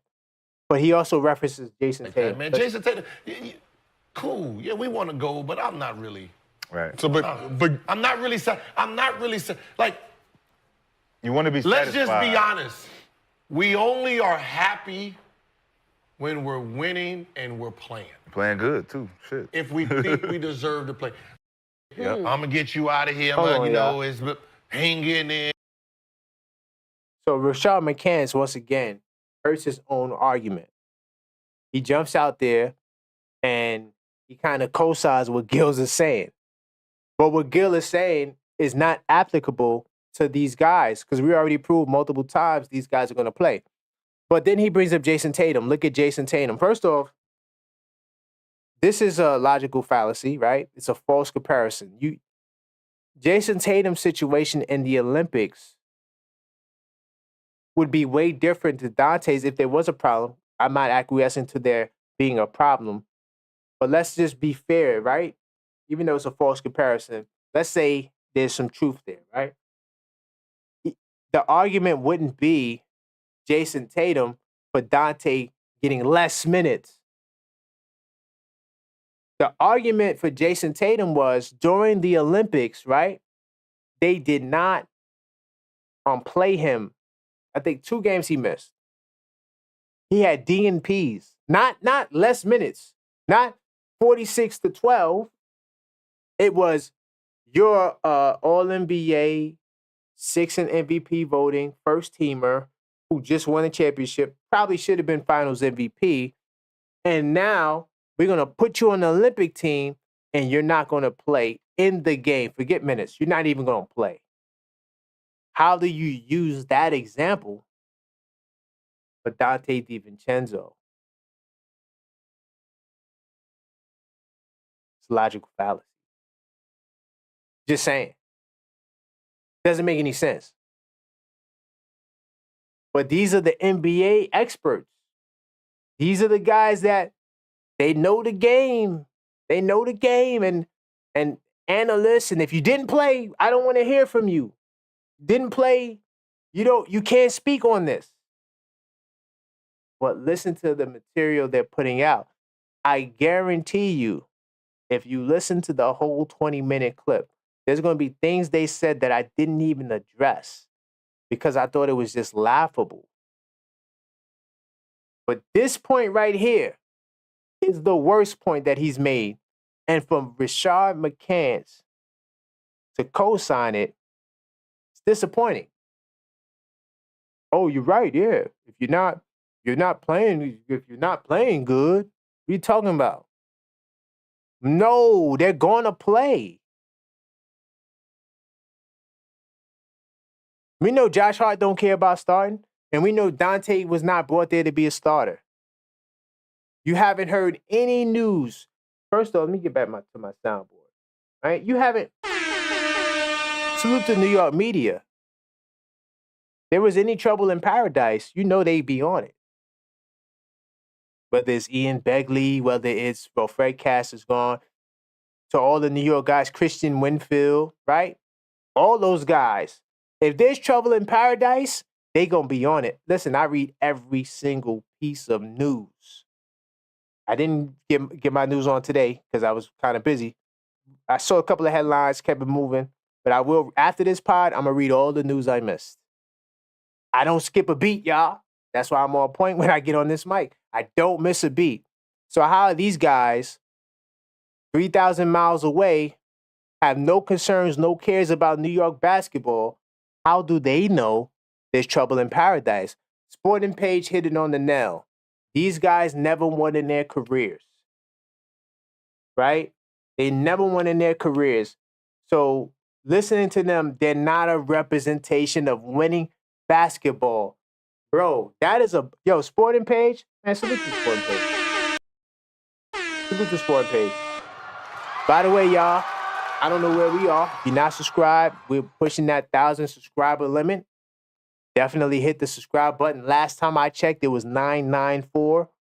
Let's try to get it over 1,000 on this stream. So if you're not subscribed, hit the subscribe button so we can celebrate. By the way, we also have the channel memberships active now. Oh yeah, since I'm here, let me pull up the channel so I can show you some of the memberships, y'all. But that's all I got for these claims, man. If you want to listen to the 20-minute video, it's on this channel, right? Salute to Gil. I do listen to their pod from time to time, but salute to Gil. You could definitely check it out. Hold on, let me go to the membership. All right, cool. So, pal, let me jump into research mode right quick and make sure things set up. Pow. So here we go, guys. All you gotta do is hit the join button. You could do this on the mobile. You could do this on the desktop, laptop, tablet, anywhere, right? So we got 2 packages. You got the starter Knicks fan and the hardcore Knicks fan. Starter Knicks fan is $4.99 a month. These are some of the perks. We're gonna do member-only live chat. Definitely priority replies to comments, especially as the comments become more ridiculous. I just want to talk to the objective Knicks fan nation for the most part, because some of you guys, man, not you guys in the chat now, but some of the comments is crazy. Definitely is going to be exclusive photos and status updates. Member shout outs like I did for J Tap. Salute to J Tap. He was the first one to join the nation. And of course, discount on all the merch. That's the starter package, right? Cool. So now we jump into the hardcore package, right? Hardcore Knicks fans. Salute to all the hardcore Knicks fans, right? Now, here are some of the perks. You not only do you get what was in the starters perks, you're also going to get the parlay builder, right? Now, let me explain the parlay builder. So we're going to begin doing some fantasy, what they call that? Pick 'em, picks, prize picks, and things of that nature. I will be giving my suggestions for prize picks. We're going to be tracking players, trends, all those things. The only way to get access to the parlay builder, you have to become a hardcore Knicks fan on the channel, and then we're gonna brainstorm. And I think I might even do a parlay show, where we're gonna put together parlays, and we're gonna try to win some money, y'all. So yeah, you want to win some money, become a hardcore Knicks fans. We're gonna work together on these parlays and do some research. And I think I also, guys, I want to start doing some fantasy basketball. I really want to get into it. Never did it before. But I think I want to do some fantasy basketball as well. I just love watching basketball, period. And I think doing fantasy basketball will have me more tapped in with the rest of the NBA. Because I'm already tapped in with the Knicks, right? Of course, we could connect on social media, right? I said members-only live streams and more members-only content. So join the channel right now, Objective Knicks Fan Nation. These are the packages right now. These are the perks. So I just wanted to share this with you guys. Definitely, I'm glad to have you guys rocking with me. Salute to you. You've been watching the whole show, especially. Jump out of research mode. Let me see. There's some comments I want to respond to. Knicks will be champ says, Gil played in an era where he was contributed to 60% of the offensive output. Facts. Another thing about Gil, right? Gil, he didn't start the offensive point guard, the scoring point guard. Gil just came at a time where you didn't have point guards averaging 30 a game.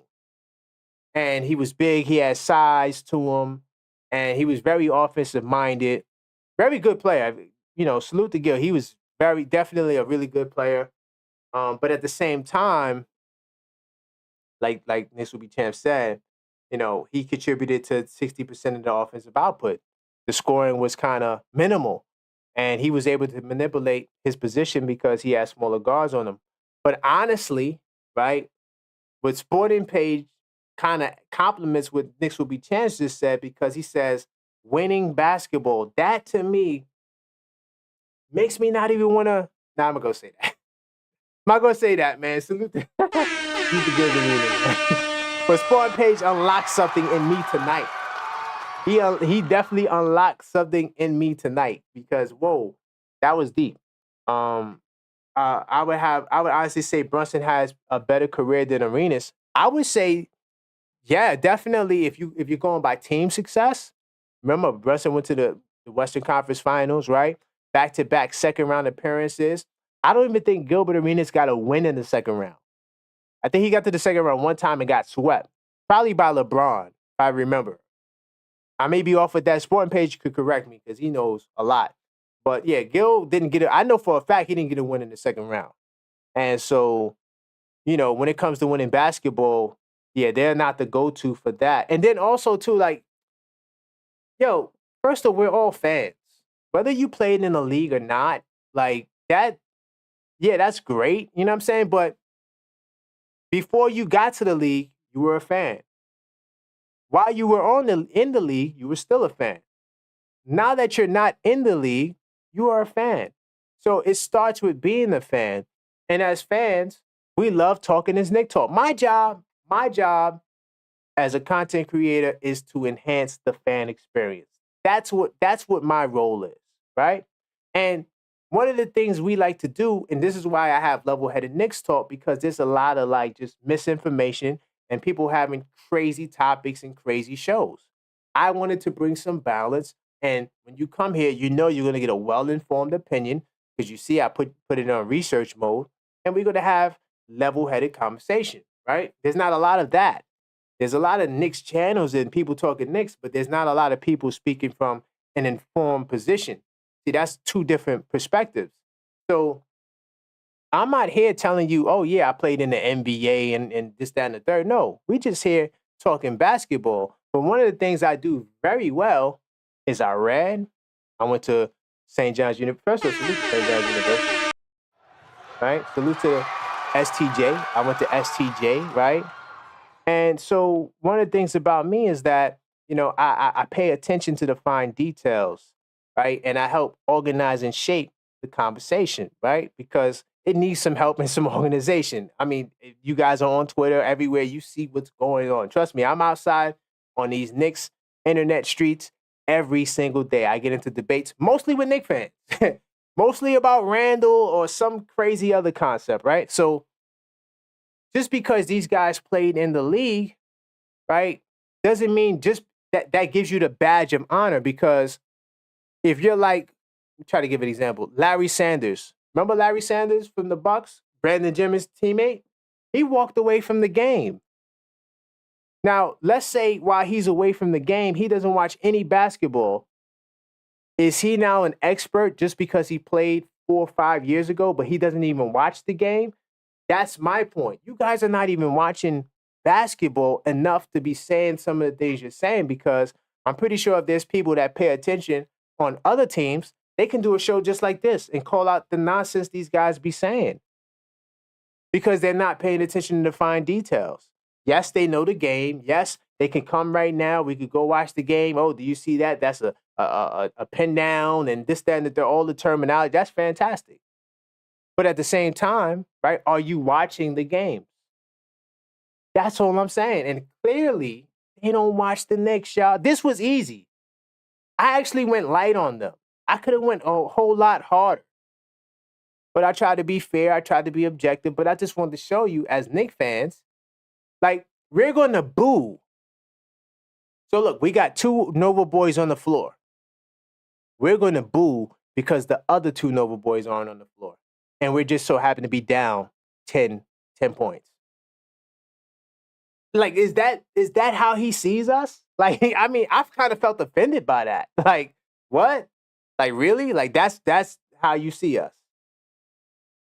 Salute to Darren Wayne, dope show. Definitely a dope show. Salute to Maxine. Gonna take picks from me. Yeah, we gonna build together. That's why it's the parlay builder. We're gonna build parlays, man. For sure. And like I said, I'm probably gonna do a parlay builder show too. So we could put the picks to life. The only way to take advantage of that is to be a part of the army, the nation, I should say, the Knicks fan nation.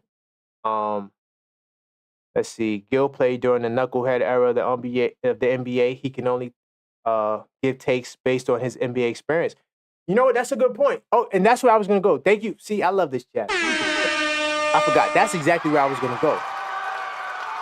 So if the logic, here's the logic, right? This is why I deal in logical fallacies. So when I have, disagreements or debates with people, I can easily pick your argument apart.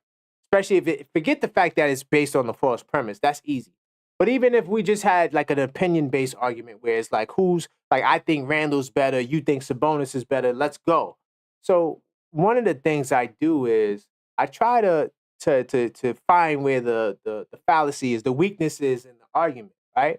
And like Knicks will be champs was saying, so if the logic is this, you didn't play in the NBA, so your opinion, it doesn't matter to me, right?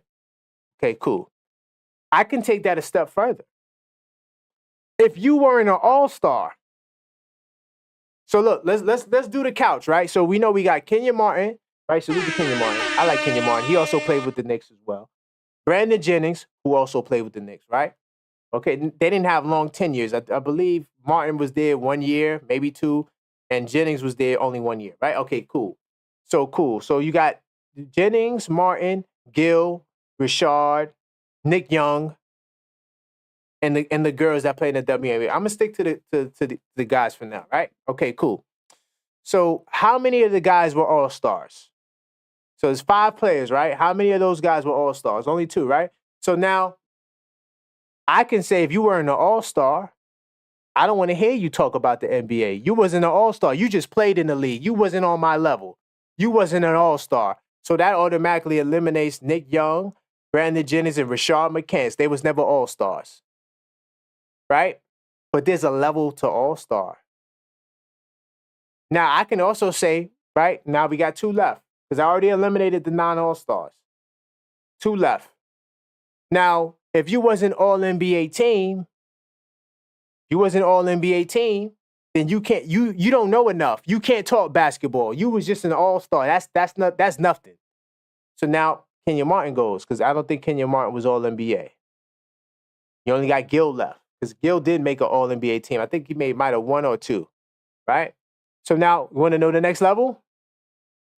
If you never won a championship, forget the championship. If you never won an MVP, then you can't talk. You wasn't an MVP. You was just an all-NBA player. So you can always create barriers to entry and continue going up. Because then you could say, well, you only got 1 MVP. You ain't got 2 MVPs, so you can't. So at every level, you can disregard. And like what Knicks will be champ said was powerful. He knows about his generation and his era. He's not playing today. So that's another barrier to entry. Well, you played back then when the rules was like this. This is now. The rules is this. So what you got to say is invalid. No, I mean, we all talking basketball. This ain't rocket science, y'all. This is basketball. And I play basketball. I probably play more basketball than Gil. Gil, I know his knees is done. Okay, I'm not trying to take shots at an older man, who retired, whatever. But I probably play more basketball than him. But that's neither here nor there. I don't want to use that because I feel like that's just a fallacy. So that's a point I will pick apart when they try to throw it at us. At the end of the day, whether you are All-NBA, MVP, you're a fan of the game. And us as fans, this is what we do. We talk about the game. So salute to Quiet Money in the building. Quiet Money, Gilbert is a damn hater. I think that possibly that could be true. But definitely, he's playing into the hate. I will say that. Whether he's a hater or not, I am going to say he's playing into the narrative. Because out of all of the clips, they do shows that's 2.5 hours, right? They do long shows. And most of the time, it's just them rambling. And it makes for great TV, right? But at the same time, they chose that clip. So I got to respond. Because there's no way that these Knicks are falling apart. After what they went through last year, the time to fall apart would have been last year. OG Anunoby goes down. Randall goes down. Mitchell Robinson goes down twice. That's when you fall apart. Yes, we lost Mitchell Robinson, and we're going to have to address that. But to say we're going to fall apart because two guys who were bench guys anyway don't want to go to the... Come on. The mid-2000s was unmarketable. Facts. Facts. And you know what? Knicks will be champs 25, 26. I'm going to use their logic for that. Their logic was, well, Kobe, remember he had the trial? First of all, R.I.P. Kobe. Blue to the Black Mamba. But do you remember when Kobe had that trial, when he was accused of that bad word, right? And the NBA kind of like shaded Kobe a little bit. See, now that Kobe's passed away and, you know, they did the thing in the All-Star and now Kobe is this household name again. But there was a point in time where Kobe wasn't that dude, and in terms of like marketing and, you know, political correctness, right? So they didn't really have a face during that time because AI never won the championship. Salute to AI. AI was that dude, but he never was successful. Kobe had the 3 rings. He had the success. He had the championship. Everything is just the off the court stuff muddied his on the court stuff. And it wasn't until when he got back to the finals, winning championships, that's when the NBA kind of embraced him. But by that time, LeBron ascended, right? So that's a good point. Like the mid-2000s was a little light when you look at Jordan. Well, I shouldn't even. I'm going to say the bald-headed guy from Chicago. I forgot. This is a Knicks show. That guy, when he left, remember, we was here, up here. Then it started to go downward because he left. And partially that was 2000, mid-2000 era, right? So, and then AI too. Even to stay on AI, the league didn't really... They appreciated AI because he brought a lot of the kids to the games, and you know, everybody had the braids and was doing the crossovers and stuff like that. But the league wasn't feeling AI like that. So to double down on his marketing point, he has a point. Let's see. Ooh, wow. The 2000s was a weak, watered down era. Ooh, that's a good debate right there. One-dimensional. Okay. Gil was one. Well, yeah, I think that's fair. Gil was one-dimensional. He definitely was. Yo, by the way, and like I said, I'm not trying to dump on Gil, but I got to talk about this. He did do a response to it. It's a 2-hour video. Listen, guy, I don't have time to just watch 2-hour videos, but there was a clip of Gilbert Arenas taking a dump on John Stockton. He was like, how... Because they asked him, they was like, oh, did John Stockton, you know, did you have any trouble with him? He was like, John Stockton, he couldn't do nothing with me. I killed John Stockton. I dropped 20-something on John Stockton, right? The clip showed that John Stockton gave him 26. He was like, oh, what's John Stockton going to do? Come off that pick and roll? John Stockton was pick and rolling him to death. John Stockton came off the pick and roll, off the elbow, floaters, mid-range, had 26 on Gil. Gil was in foul trouble. Gil cried to the ref, or maybe not to the ref, but he kind of cried because he fouled. He said, "Oh God!"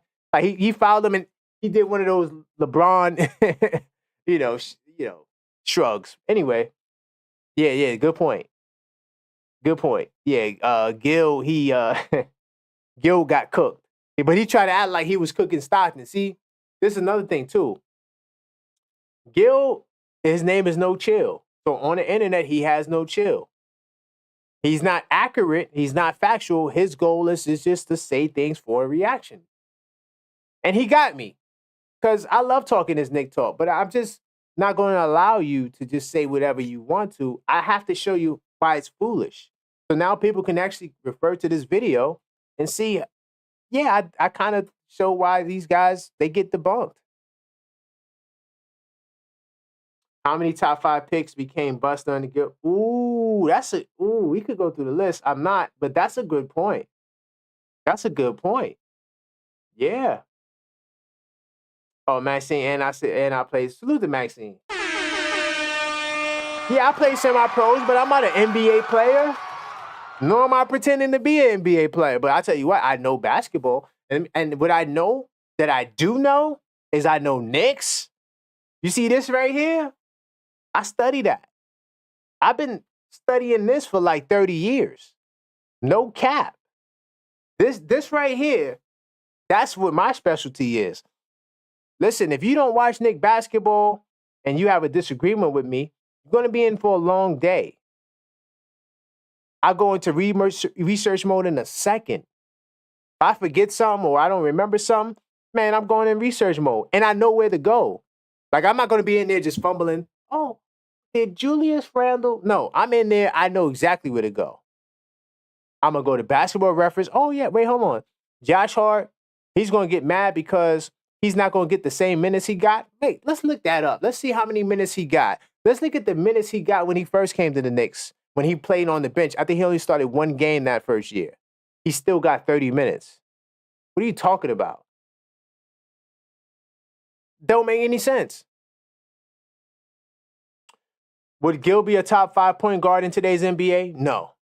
And he knows that. I don't think Gil would deny that. I don't think Gil would deny that. Would he get buckets? Yeah, he definitely would get buckets, but because he probably would be averaging what? All right, so you see how Brunson was averaging what, 8.7 and basically 7? Gil probably would get, even if he gets his 30, right? He's probably going to only get like 2 or 3 assists. He ain't passing the ball. That's what he says. He doesn't pass the ball. So I'm just quoting him. He'll be able to score, but he wouldn't be top 5. They would just be looking at him like, yo, basically he'll be a Trae Young.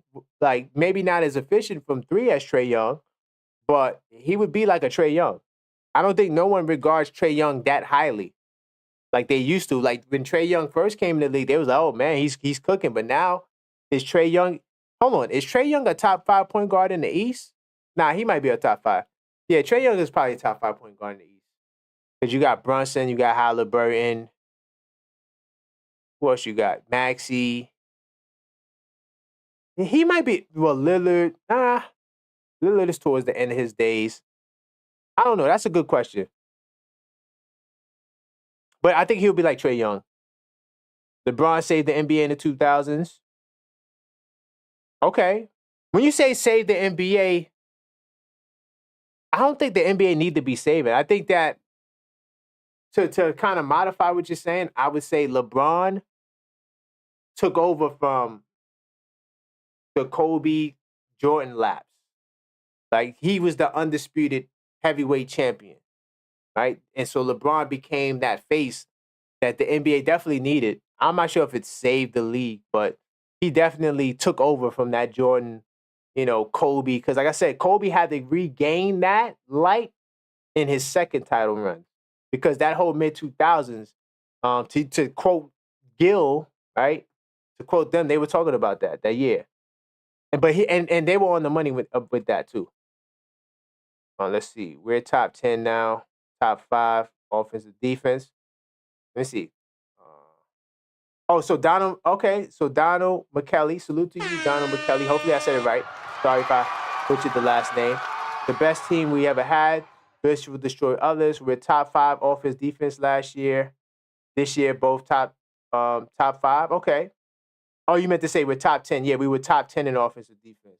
Now we're going to be top 5. So, yeah, this year I'm going to say we're going to be top 5 for sure, offensive defense. I think we could, well, Mitch okay, I might have to pull back on my expectation because we got to see how they replace Mitch. My reasoning for saying we were going to be like top 2 defensive rating was Mitch. That might take a little bit of a hit, maybe not. It depends on how they play that 5 spot.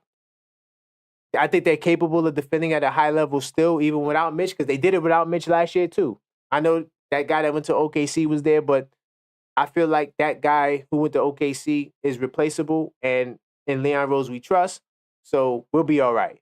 But yeah, top 5 offense, defense, that's fair.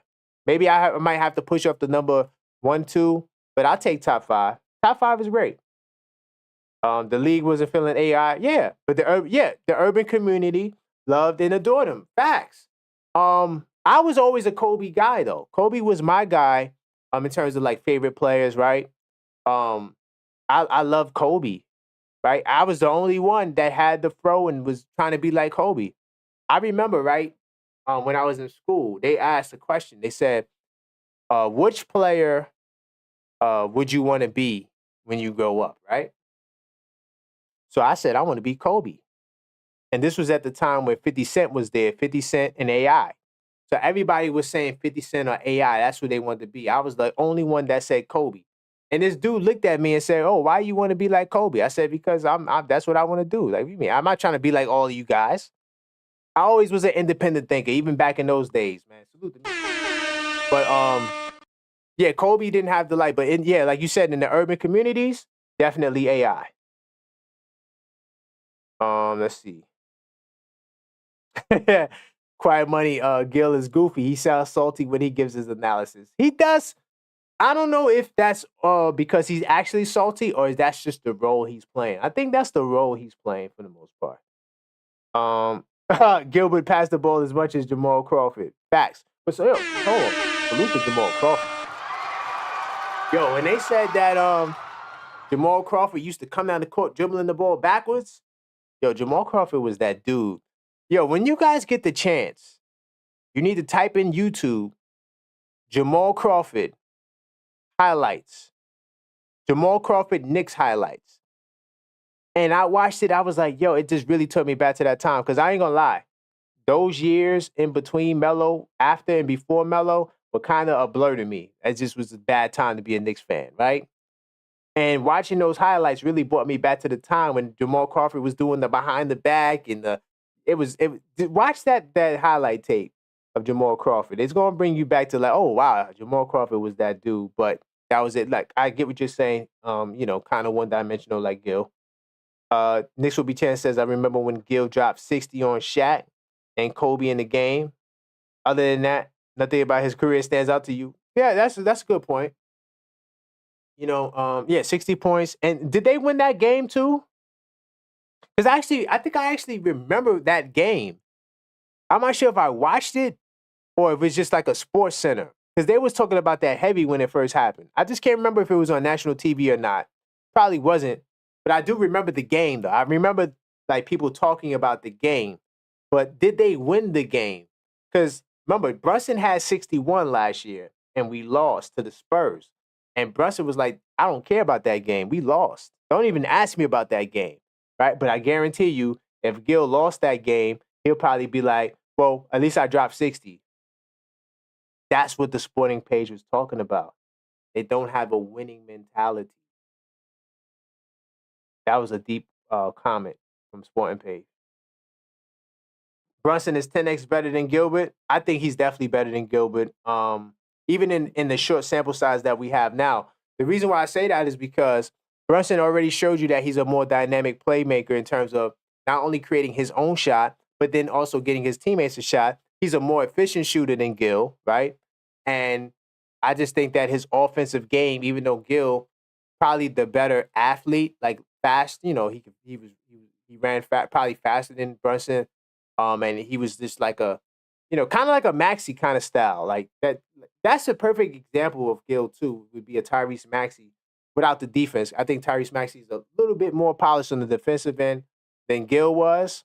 But like just that, constant motion, that's more of Gil's style. Brunson to me is a more polished shooter, and his package is just great. Like Jalen Brunson has probably the top 5 package. Top 5 guard package in the league right now. Jalen Brunson's in that top 5. He's up there with Luka, Kyrie. Who else? Ant-Man. I put Ant-Man up there. Luka, Kyrie, Ant-Man, Brunson, for sure. I can't think of about anybody else with a better package offensively than Brunson right now. And Steph Curry don't count because I got Steph Curry's towards the end of his prime. Let's see. Gilbert was one of the a one-handed bandit. That's a fact. He definitely was a one-handed bandit. And like I said, like even if you listen to Gil's Arena, he tells you about his game. He wasn't trying to cross you up and do none of that. He wasn't doing no moves. His goal was to try to either come off the pick and dive real fast, right? Or just, catch you sleeping, do one or two moves, right, to his strong hand. And if you give up that strong hand, was he a lefty? No, I think he was a righty. And once you give up that right hand, he gonna dive right past you. That was his game, was just diving past you. He had a little bit of a jump shot, but his jump shot wasn't that wet. But he also could shoot the ball too. And he kind of was like a part of that. I'm not saying he started it. Don't get that twisted, because to be honest, the person that started the deep three ball was my man from Denver. What's his name? Chris Jackson, my man from Denver. He was the first one that started that deep. Well, I'm not gonna say the first one, but he was one of the. I'm talking about 3-point line era, where they was really like gunning it from behind the 3-point line, right? Because that wasn't really a thing in the 80s and 90s, but Chris Jackson was shooting that joint from the parking lot. Let's see. Wizards won that game. Oh, they won the game? Okay, cool. Oh my God. Salute to Sam, the man. Sam, my man from the Discord. Knicks Tape Madness. You guys can still join the Knicks Tape Madness Discord as well. All you gotta do is go to the website, www.theobjectiveknicksfan.com. If you just joined the stream, I went in. I pretty much debunked Gilbert Arenas' claims.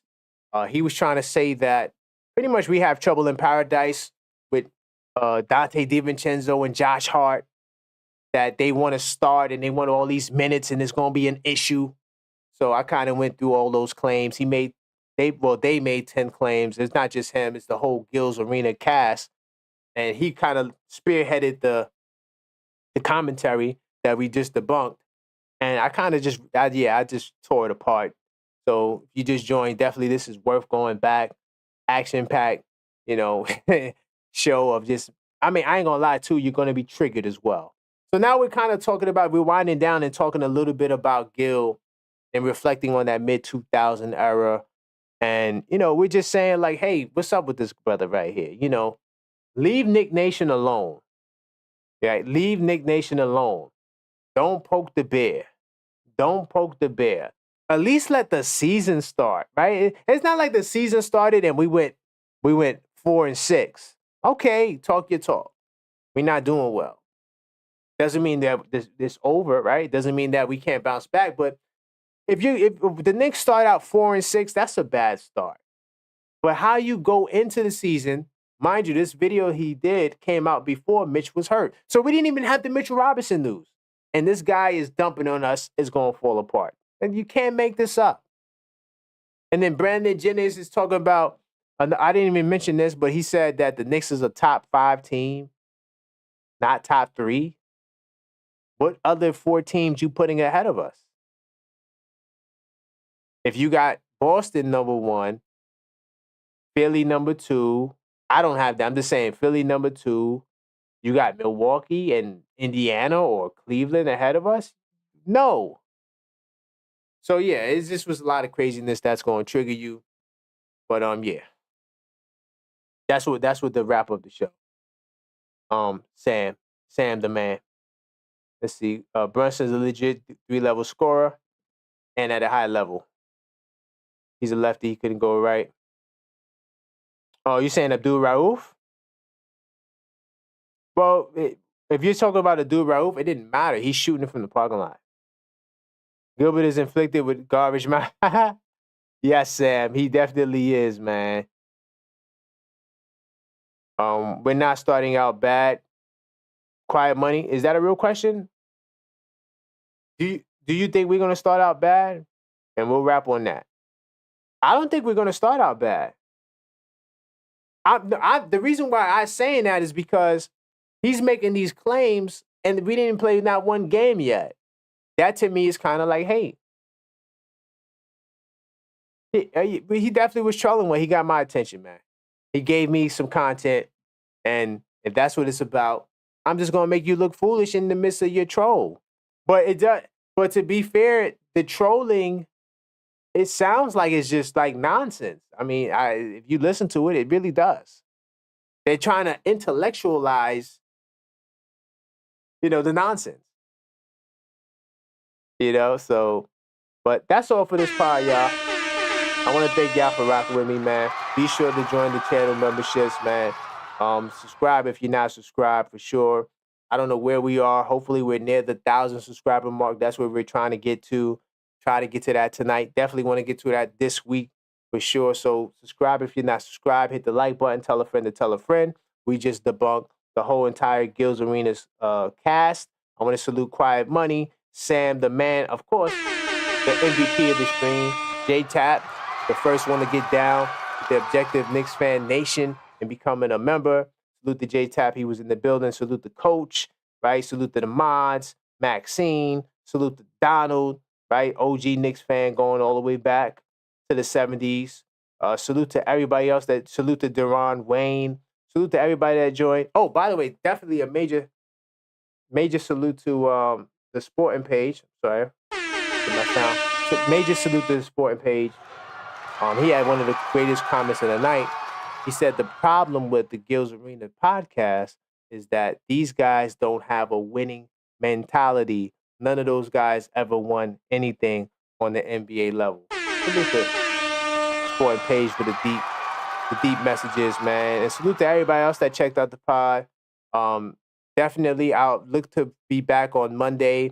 I'm probably going to do a live pod because that day, Monday, which is the 30th at 11 a.m., that is Media Day, y'all. Media Day is upon us. Media Day is upon us. Us hungry Knicks fans have been waiting the entire offseason. So Monday we'll have a live show, probably around the afternoon, mid-afternoon, evening, 6 p.m. More than likely, that's when we'll do that live. So definitely until next time, let's go Knicks.